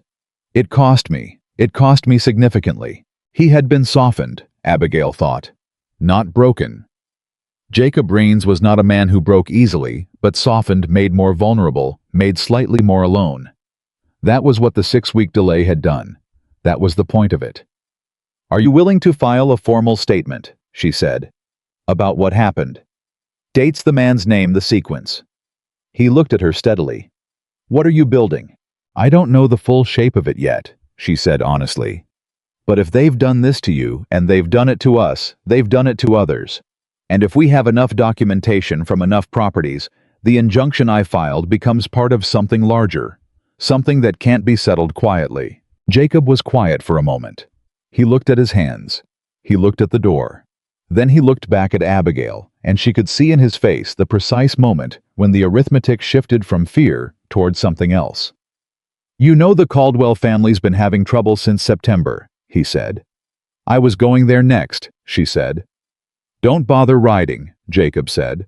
"Robert Caldwell is my brother-in-law. I'll send my boy over now." He stood up. "You want some coffee while we wait?" She did. She sat in Jacob Rhines' kitchen and drank his coffee and thought about what they were building. She could see the shape of it, not fully yet, but in outline. The injunction was one piece. Hale's legal work was another. Jacob's statement was a third. The Henderson property, if Carter came back with what she expected him to come back with, was a fourth. The Caldwells might be a fifth. Every piece was a crack in the same wall. Robert Caldwell arrived 40 minutes later in the company of his 17-year-old son, who had clearly run the whole way because he was still breathing hard. Robert was a lean, careful man who listened to everything Abigail said and then said without preamble, "They tried to buy my south section in May. When I refused, my property tax assessment came in at 3 times the previous year's value." Abigail felt something crystallize in her chest. 3 times. "I appealed it," Robert said. "The appeal is still pending. The county assessor's office says it's backed up." He said it with the look of a man who has recently realized that backed up means something different than he previously understood. "Harold Veitch oversees the assessor's office." There it was. She set her coffee cup down. "Robert," she said, "I need you to write down everything you just told me. Dates, figures, every interaction. Same as I've asked Jacob." She looked at both of them. "And I need you to think about every other ranching family in this valley who's had anything unusual happen with their finances or their property records in the past 2 years. Anyone you know of, anyone you've heard about." The 2 men looked at each other. Jacob said, "You'd better stay for supper, Abigail." She got back to the Whitmore property well after dark. Carter was already there, sitting on the porch with his hat on his knee, a lamp burning on the rail beside him. He stood when he heard her coming down the road and waited while she got the bay settled, and then they stood together in the lamplight and compared what they'd found. His count from the Henderson property and 2 others he'd ridden to in the course of the afternoon, 4 more cases. Different mechanisms, delayed assessments, manufactured filing errors. One case where a water rights permit had been held up in processing at exactly the moment the property owner needed it most, but the same pattern underneath all of them. The same fingerprints. 8 properties, Abigail said. Between what you found and what I found today. 8 properties with documentation. 9, Carter said. The Hendersons' eldest son mentioned a family named Pruitt in the Northern Valley. He's going to ride up there tomorrow. 9 properties. 9 separate instances of the same mechanism applied to 9 different families across the same region, by the same organization, through the same county official. We take this to Durango, Abigail said. Not just my injunction, all of it. Every statement, every documented instance, the whole pattern. We take it to Hale, and we tell him what we've built, and we ask him what the largest possible action looks like. Carter was quiet for a moment. Then he said, "There's something you should know before we do that." The tone of it stopped her. She looked at him. "Veitch knows I'm here," Carter said. "I found out this afternoon one of the Denver men was asking about me by name at the Merchant in Colton. Asking what I was doing in Willow Creek and how long I'd been here and what my relationship was to the Whitmore property." He paused. "They know I'm involved. Which means they know the Whitmore property has someone in its corner who understands what they're doing and has the resources to fight it." And that changes their calculation," Abigail said. "It changes it," he said. "But not necessarily in the direction you'd think." His voice was careful. "A man like Veitch doesn't back down when the target gets harder. He escalates." She felt the weight of that land. "Then we'd better move faster than he does," she said. "We'd better," Carter said. She was looking at him. This man who had come to her door with a marriage proposal and ended up standing on her porch at night by lamplight with a list of 9 properties and the name of a corrupt county official. And she was aware that something had happened in the past several weeks that she hadn't planned for and hadn't particularly tried to prevent and wasn't sure anymore that she wanted to. She didn't say any of that. What she said was, "Get some rest. We leave for Durango at first light." He looked at her for a moment in the lamplight. Both of us," she said. "Hale needs to meet you. And I need someone in that room who can talk about what they tried to do to your property in Harlan County, because that makes this regional, and not local and regional, is a different kind of case." Carter nodded slowly. "All right." She picked up the lamp and went inside. She checked on her father, who was sleeping soundly for the first time in days, and she sat for a moment at the kitchen table in the dark and let herself feel the full weight of what they were in the middle of. It was large. It was complicated. It had more moving parts than anything she'd managed before, and she was managing it with an incomplete legal understanding and a set of alliances that were 3 weeks old, and a man she still wasn't sure she fully trusted sitting on her porch because she'd told him to get rest.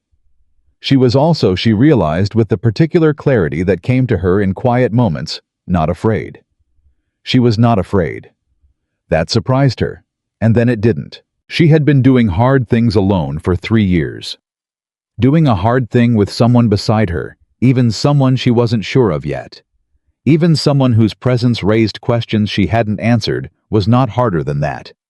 It was, in fact, marginally easier. She wasn't ready to say that out loud. But she held on to it in the dark kitchen for a moment, before she went to bed the way you hold on to something small and true when the world around it is complicated and uncertain. Then she blew out the lamp. Tomorrow, they had work to do. They left at first light the way she'd said. Thomas watched them go from the front porch wrapped in his wool coat against the morning cool, and Abigail looked back once before the road bent and her father disappeared from sight. He was standing straight.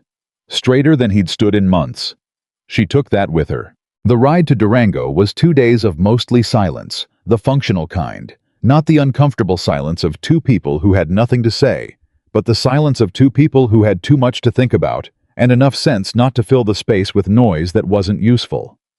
They spoke when there was something worth saying. About the case about Veitch, about what Edmund Hale's options were when they put 9 properties in front of him instead of 1.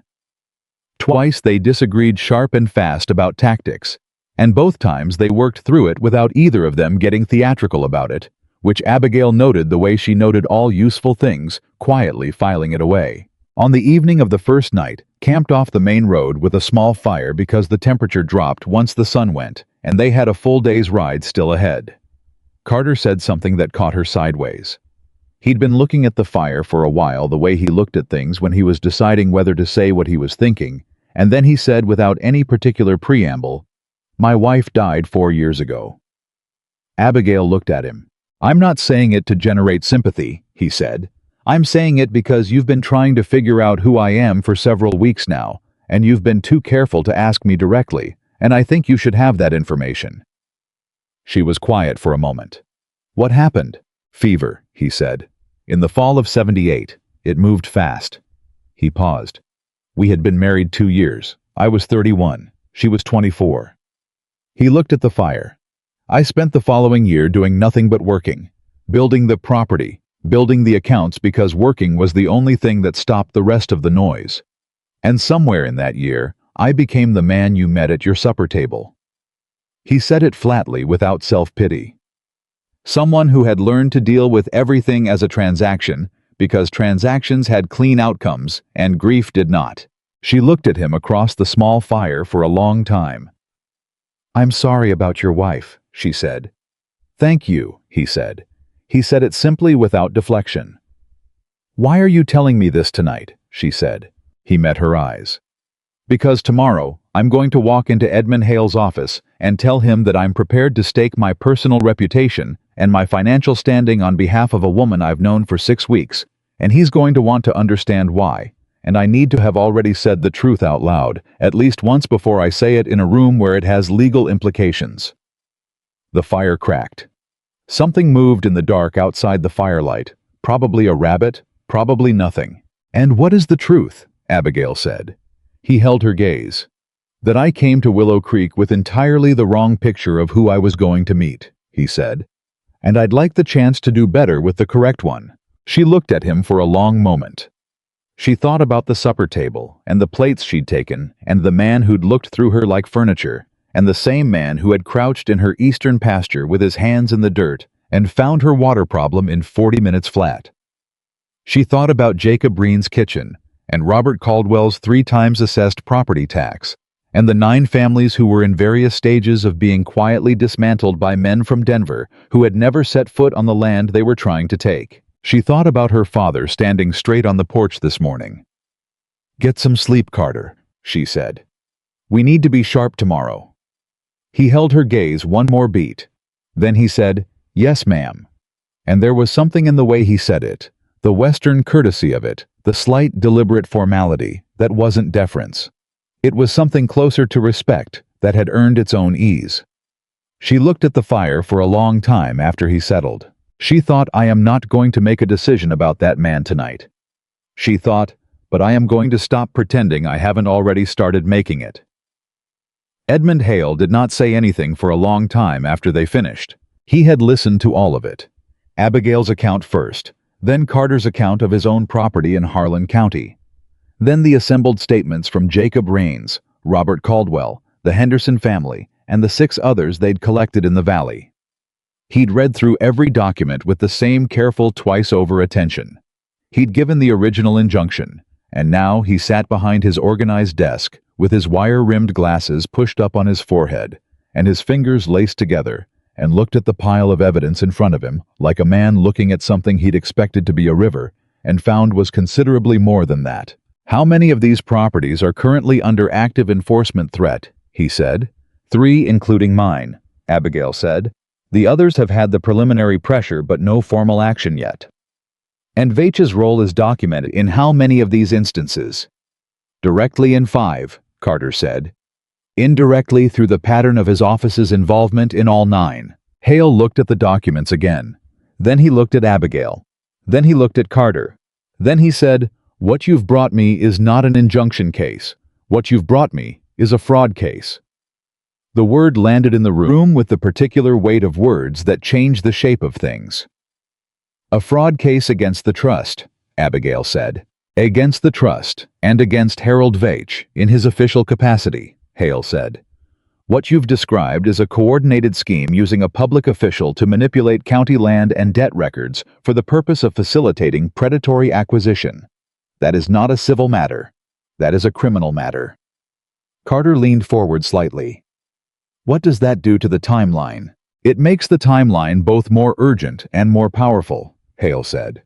A criminal referral to the territorial attorney goes above Vache's head entirely. He can't touch it, he can't delay it, and he cannot use his office to slow it down once it's been filed at that level. Hale paused. But it also means that the moment I file it, these men will know exactly what they're facing. And men who are facing criminal exposure do not behave predictably. They escalate, Abigail said. Hale looked at her. They escalate.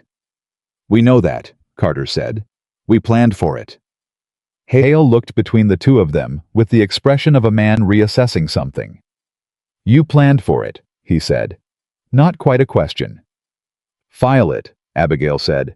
File everything. The injunction stands, the criminal referral goes to the territorial attorney, and I'd like it done before we leave Durango today, if you can manage it. Hale took his glasses off his forehead and put them back on his face, which she had come to understand was what he did when he shifted from thinking to working. Come back in 3 hours, he said. They came back in 3 hours. The ride back from Durango felt different than the ride down. Not lighter exactly, the situation hadn't gotten easier. It had gotten considerably more complicated, and the escalation that Hale had warned about was not a theoretical concern. But there was a quality to the air between them that had shifted, and Abigail was honest enough with herself to stop pretending she didn't know what had caused it. Last night by the fire had caused it. Not dramatically, not with any large declaration. Just the simple, irreversible fact of someone telling you the truth about themselves before they were required to, because they thought you should have it. She had been given very few things in her life for no reason with no strings, just because someone thought she should have them. She did not take that lightly. They were half a day from Willow Creek when Carter said, "Can I ask you something?" "You can ask," she said. "What would you have done," he said, "if I hadn't come back, after the supper, if I'd taken your answer and ridden home and stayed there?" She thought about it honestly. "I'd have fought the Denver men with what I had," she said, "which would have been less than what we're fighting them with now. I'd have gotten to Hale eventually on my own, and I'd have found the pattern eventually, though it might have taken longer." She paused. "September might have been very close. But you would have tried," he said. "I would have tried," she said, "until there was no more trying to be done." I was quiet for a moment, riding beside her at an even pace. "I know," he said. "I think that's what I couldn't stop thinking about after I left the first time. Not that you'd refused me, but that you would have kept going alone until the very last thing gave out." He looked ahead at the road. There is something, it does something to a person seeing that. Seeing someone carry that kind of weight and not put it down. She glanced at him. "I've been around a great many competent people," he said. "In business and ranching, in the various dealings I've had over the years. Competent people are not uncommon." He paused. "What you are is something different." She looked at him for a moment. "Don't make it into something bigger than it is," she said. "I'm a woman trying to keep her father's land." "Yes," he said, "you are, and you are doing it in a way that most men I know couldn't manage." He said it without decoration. "That's not flattery. I don't do flattery. It's just what I see." She faced forward again and was quiet for a while. "Your wife," she said eventually. "What was she like?" He was quiet for a long moment. She'd half expected him to deflect from it. He didn't. "Gentle," he said. "Much gentler than me. She had a way of making people feel seen without trying. It was just natural to her. She would have liked you, I think." He paused. "Actually, no. She would have found you terrifying and then liked you very much. That's more accurate." Abigail felt something move in her chest. The unexpectedness of it, the image, the specificity of it, the slight dry humor tucked inside a tender thing, caught her completely off guard. She didn't say anything for a moment. Then she said, "I think I might have liked her too." He nodded once. They rode the rest of that stretch without words, and the silence was a different kind than before. They were back in Willow Creek by mid-afternoon. What they found when they arrived was not what they'd left. Thomas was on the porch, and beside him was a man Abigail had never seen. tall, cold-eyed in a suit that had no business being in a working ranch town, sitting in the second porch chair with the particular settled look of someone who had been waiting for a while and was not bothered by the waiting. A second man was standing at the fence gate. Abigail pulled the bay up. Carter pulled up beside her. "Abigail," Thomas said, and his voice had the quality of a coiled thing. "I see them," she said, quiet. She dismounted. She walked to the porch without hurrying, and the man in the suit stood up and straightened his jacket and said, "Miss Whitmore, I'm Franklin Oates. I represent the Western Territorial Land Trust." "I know who you represent, Mr. Oates," she said. "I'd like to know why you're sitting on my porch." "I came to discuss your current situation regarding the note on the lower pasture," Oates said. He had the measured voice of a man who was used to the sound of his own authority. "We've become aware that there may have been some confusion about the revised timeline, and we'd like to clarify our position before any unfortunate misunderstandings escalate further." "There's no confusion," Abigail said. "And there's no misunderstanding. I filed an injunction 6 days ago preventing any enforcement action against this property. I assume that's why you're here." Oates smiled. It was the smile of a man holding cards. "Yes, we're aware of the injunction. We're also aware that the filing was made through Edmund Hale in Durango, and we've been in contact with Hale's office today regarding a procedural question that may affect the injunction standing." Abigail felt her pulse spike, but kept her face still. "What procedural question?" "There's a question about the original agreement's jurisdictional classification," Oates said. "A question that, if it goes the way our lawyers expect, would mean the injunction was filed in the wrong court and would need to be refiled, which would of course restart the clock on the enforcement timeline." He said it pleasantly. The pleasant delivery was the most chilling part. Carter stepped up beside Abigail. He didn't say anything. He just stood there, and the effect of him standing there was immediate and visible. Oates clocked him, recalibrated, and something in the smooth delivery lost a quarter of its certainty. "Mr. Carter," Oates said, "I wasn't aware you were involved in this matter." "I'm aware you weren't," Carter said. A pause. "Your involvement is an interesting development," Oates said carefully. "The trust has a great deal of respect for what you've built in Harlan County. We'd hate for any association with a complicated situation to—" "Don't," Carter said. The word was quiet. It was absolutely still. It landed like a stone dropped from a height, and Oates stopped mid-sentence and looked at him with the first genuine uncertainty Abigail had seen in the man's expression. "Don't finish that sentence," Carter said in the same quiet, still voice. "Don't attempt to use my reputation as a negotiating tool in front of this woman's home. And don't make the mistake of thinking that whatever you have from Hale's office today changes the nature of what's been filed in Durango, because I was in that office this morning, and I know exactly what was filed, and I know exactly how much of it you can and cannot touch." He paused. "Go back to Denver, Mr. Oates. Tell the trust that the Whitmore property is no longer an available acquisition. Tell them also that the 9 documented instances of coordinated predatory action in this county are in the hands of the Territorial Attorney's Office as of this afternoon, and that Harold Veitch is going to want to consult with a lawyer who doesn't work for the trust before this week is out." The silence was absolute. Oates's pleasant expression had gone somewhere else entirely. He looked at Carter, then at Abigail, then at the papers she was holding. The copies she'd carried back from Durango, and she watched him do the calculation. In real time, watched him measure what he'd come here with against what he was looking at now. And she watched the calculation come out in a direction that clearly was not the one he'd expected when he sat down in that porch chair. He picked up his hat.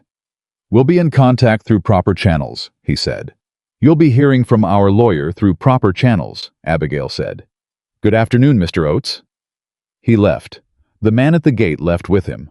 They rode down the road without looking back, and the 3 people on the Whitmore porch watched them go without speaking until the dust settled.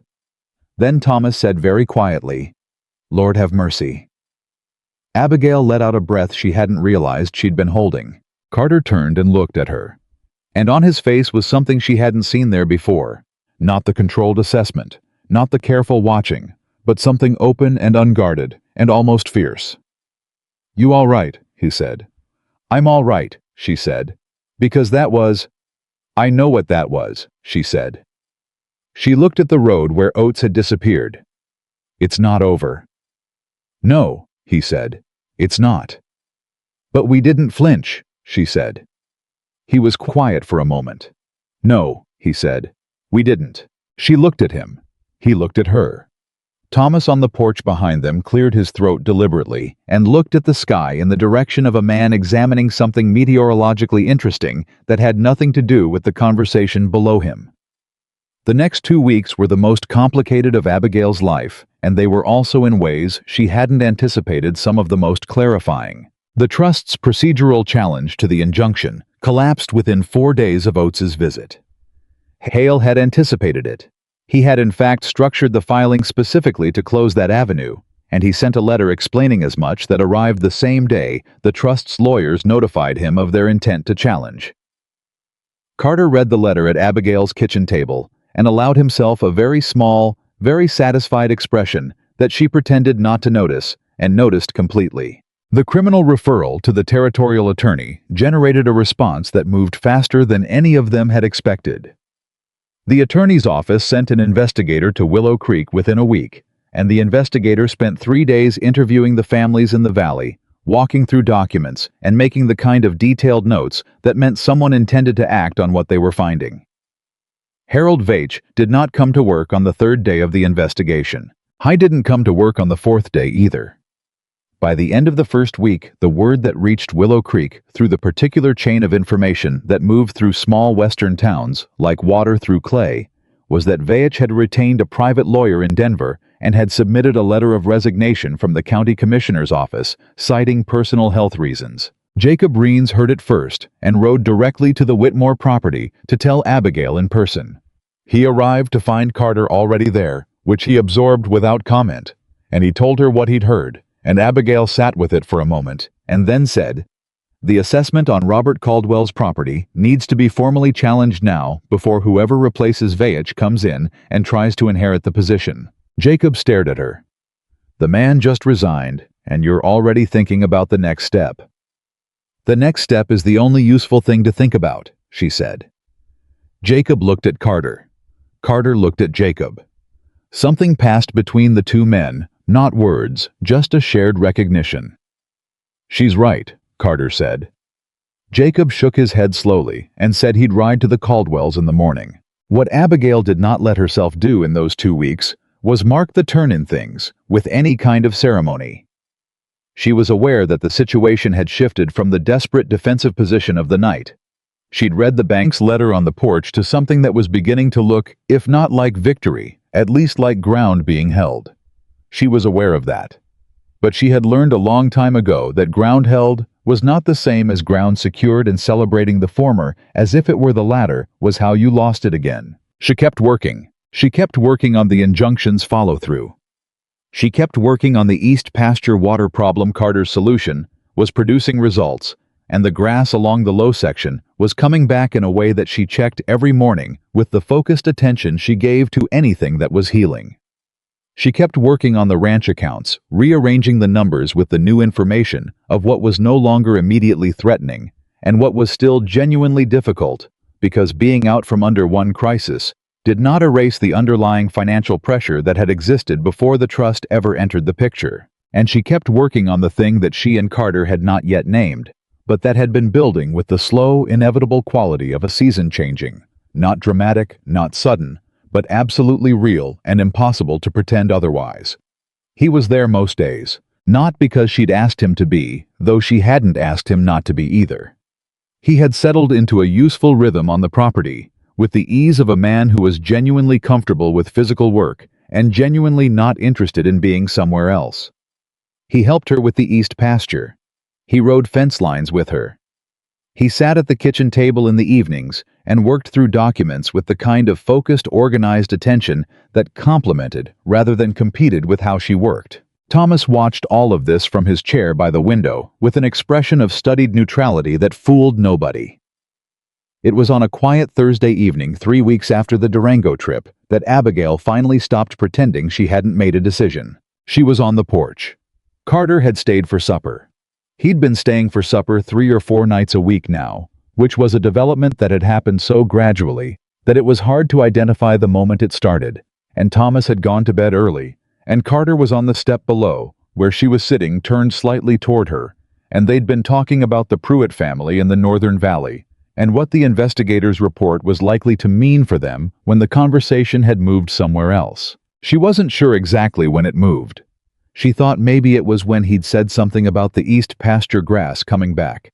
And she'd said she knew she checked it every morning, and he'd looked at her in the lamplight and said, "I know you do. I've been watching you check it." And there was something in the saying of it, the simple, direct admission that he watched her, that he paid attention, that she was someone he looked at not to assess, but because he couldn't help it, that made the pretending suddenly feel like a great deal of unnecessary work. She said, "Nathaniel." It was the first time she'd used his given name. He went very still. "I've been thinking about what you said in Durango," she said. "Before we got to Hale's office. What you said by the fire." He waited. He didn't rush it. "I'm not easy to be with," she said. "I want you to understand that clearly. I have opinions about everything, and I defend them, and I work more hours than most people think are reasonable, and I am never going to be the kind of woman who makes herself smaller to make someone else more comfortable. That is not something that's going to change." "I know," he said. "I'm also—" She paused because this part was harder, and she was going to say it honestly or not at all. "I am aware that I am not what the town would consider an obvious choice. I'm aware of what they say and what they've always said, and I have made my peace with it, but I want you to know that I know it, that I'm not without, that it's not nothing." He looked at her for a moment. Then he said very quietly, "Do you want to know what I see when I look at you?" She looked back at him. "Yes," she said. "I do. I see the most capable person I've ever worked alongside," he said. "I see someone who's been carrying this property and this family and every problem that comes through that gate alone for 3 years, and I see someone who has never once made that seem like something to be pitied. I see someone who told me to finish my sentence at a supper table when I was being a fool and made me actually finish it." He paused. "I see someone I trust, which is not something I say lightly and not something I've said to very many people in my life." She was quiet for a moment. "I see a woman," he said, "that I would like to stand beside, not in front of and not behind. Beside, on equal ground, for as long as she'll have me on those terms." The night was very still around them. She took a breath. She let it out. "Those are the only terms I have," she said. "I know," he said. "They're the terms I'm asking for." She looked at this man who had arrived at her door as a transaction and become something so far from that. She could barely connect the two, and she felt something in herself that had been held at a careful distance for a long time. Take one deliberate step closer. "Then we can talk about it more," she said. "When the case is settled and the property is secured, and I haven't got 9 families depending on me to keep my head clear." He almost smiled. The corner of his mouth moved in the way it moved when she said something that landed, and he looked at the dark land ahead of them and said, "Fair enough." She looked at the dark land too. "Nathaniel," she said. "Yes. Thank you for coming back." He was quiet for a moment. "Thank you for not sending me away again," he said. She didn't respond to that, but she didn't move away either, and the porch step between them was the smallest distance it had ever been, and neither of them closed it tonight, and that was all right. There was still work to do.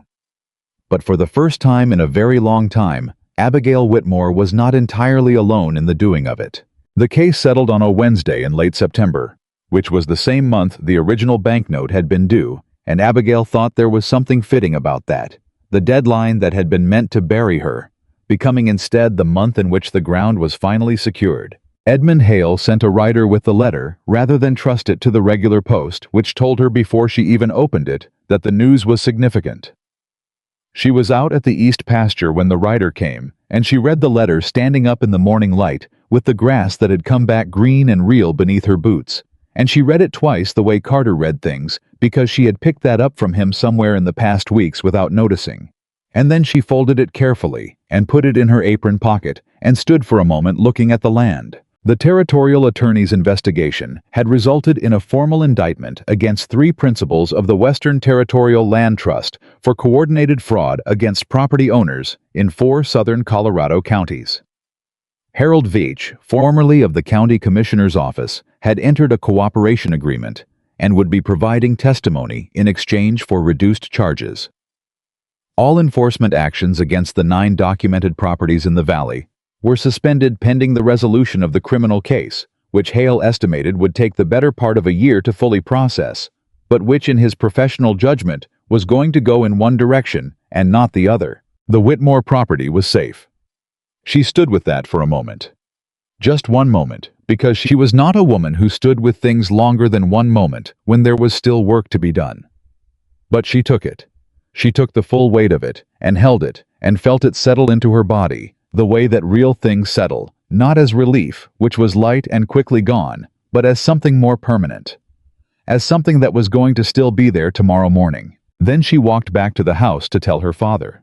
Thomas was in the kitchen, which was where he'd been spending his mornings lately, not in the chair by the window, but at the kitchen table, with the documentation he'd been compiling for Hale spread out in front of him, and a cup of coffee going cold at his elbow because he kept forgetting to drink it when he was working. He had spent the past month doing the most sustained work he'd done since his health began failing, and the effect on him was visible in ways that Abigail hadn't quite let herself believe until she was looking at them directly. He sat straighter. He slept better. His cough had been quieter. She came in and put the letter on the table in front of him without speaking. He read it. She watched his face while he read the way she'd been watching his face since she was small, looking for the thing underneath the thing, the real weather behind the expression he chose to show.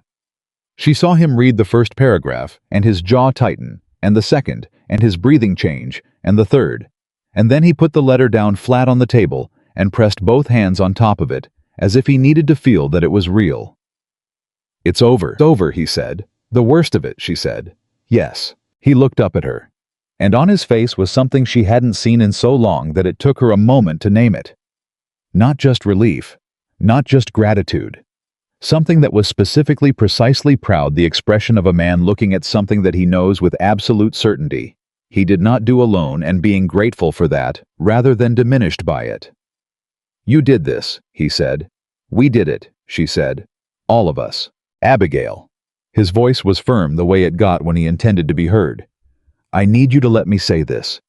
I have watched you carry this family for 3 years, and I have watched you fight these men for 3 months, and I have watched you build something, a coalition of families, and a legal case, and a strategy, out of what started as a letter that was supposed to finish us.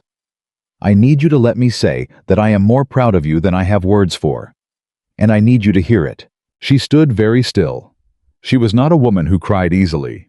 She was not going to cry now, or at least that was what she told herself for approximately 4 seconds before her father pushed back his chair and stood up and opened his arms, and she walked into them the way she had walked into them as a girl when the world had been too large and she had needed to remember that she was not alone in it. He held her. He was thinner than he used to be, and she could feel that, and she held him back carefully, the way you hold something that is precious and not as strong as it once was. "I'm sorry," he said into her hair. "For the letter. For Nathaniel. For handling it the way I handled it." "I know," she said. "I should have trusted you with the full picture from the start." "You should have," she said. "But you didn't do it out of meanness, and I know that." She pulled back enough to look at him. "Just don't do it again." He actually laughed. It was a real laugh, the kind that came from somewhere genuine, and it was the best sound she'd heard in this house in a very long time.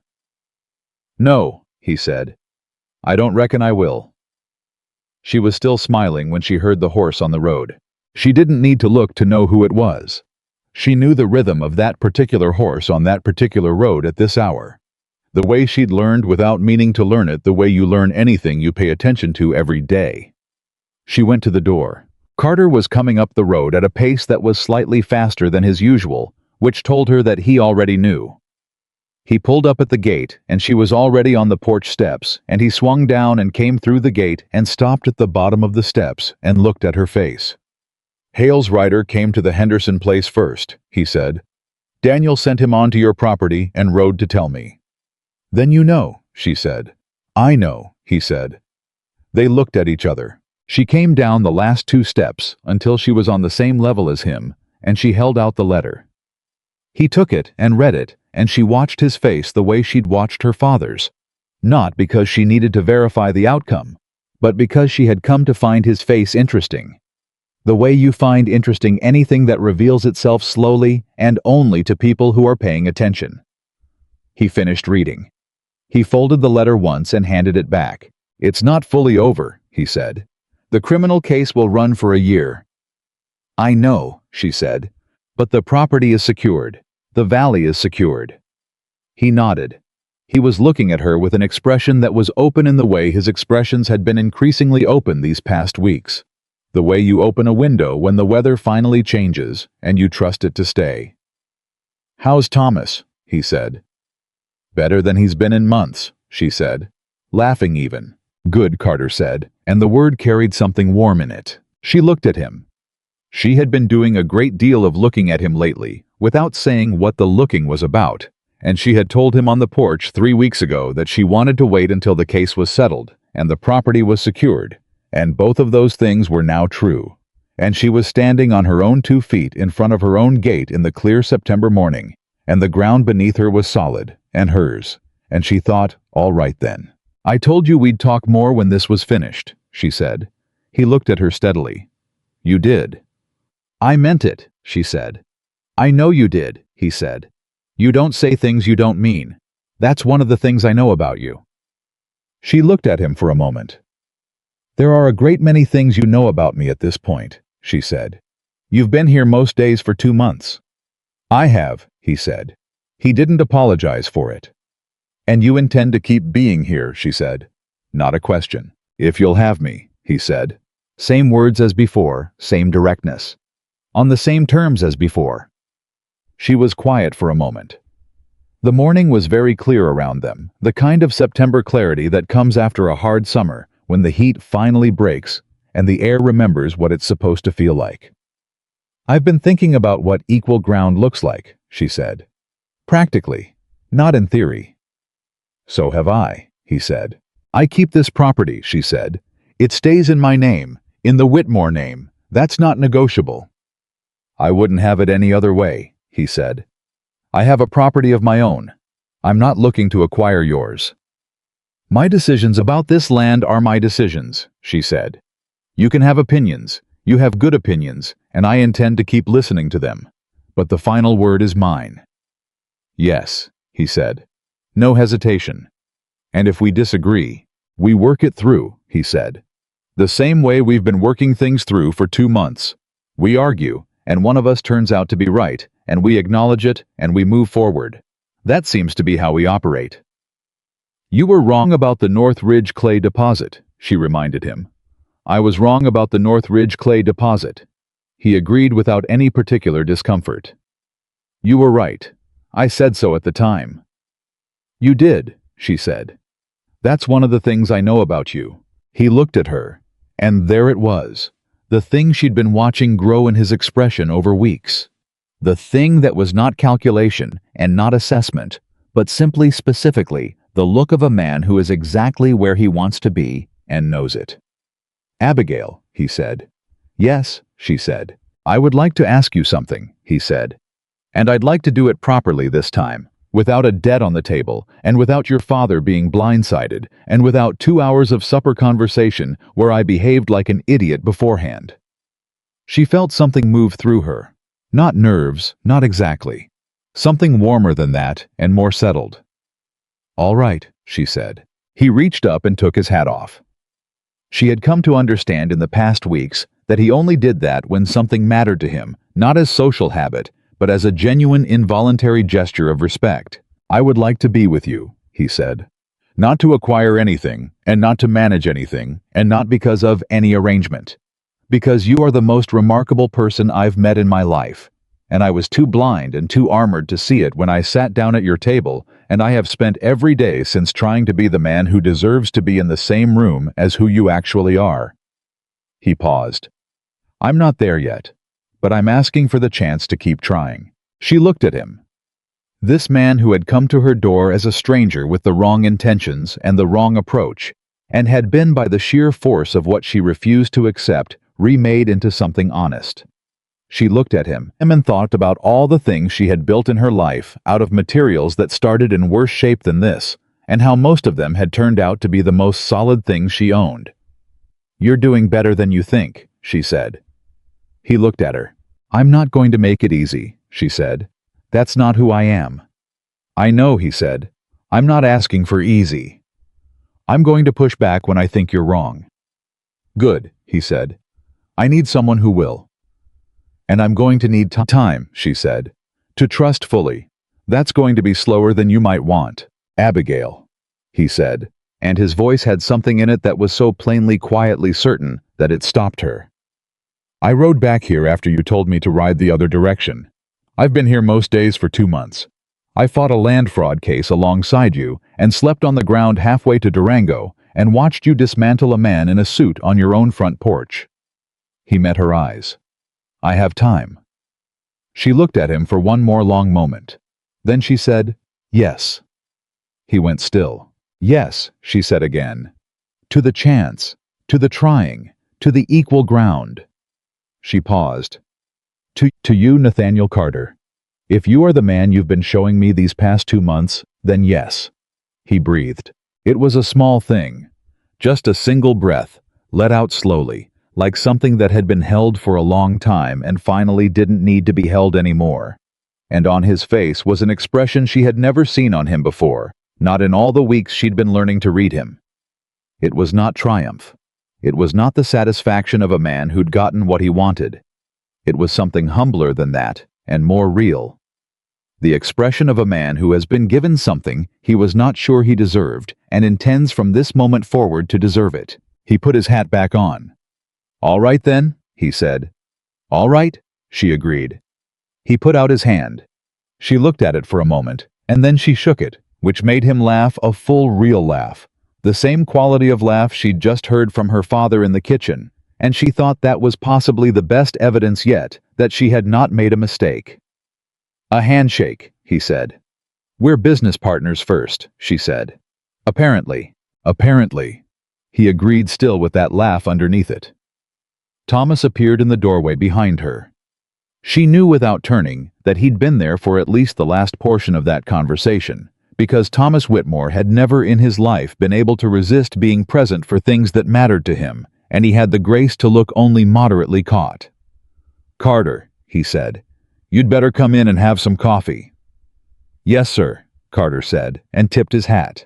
She let him go ahead of her. She stood on the porch step alone for one moment and looked at the land. Her land, the Whitmore land, the land that was going to stay theirs, because she had refused to let it go and had refused to let herself be made small in the process of saving it. She looked at the east pasture where the grass was green and real. She looked at the fence lines she had walked and repaired and walked again. She looked at all of it, and she felt the full, solid weight of what she had built and fought for and kept. Then she turned and went inside. The case moved through the territorial courts over the following year, exactly as Hale had predicted, and it went in exactly the direction he had predicted.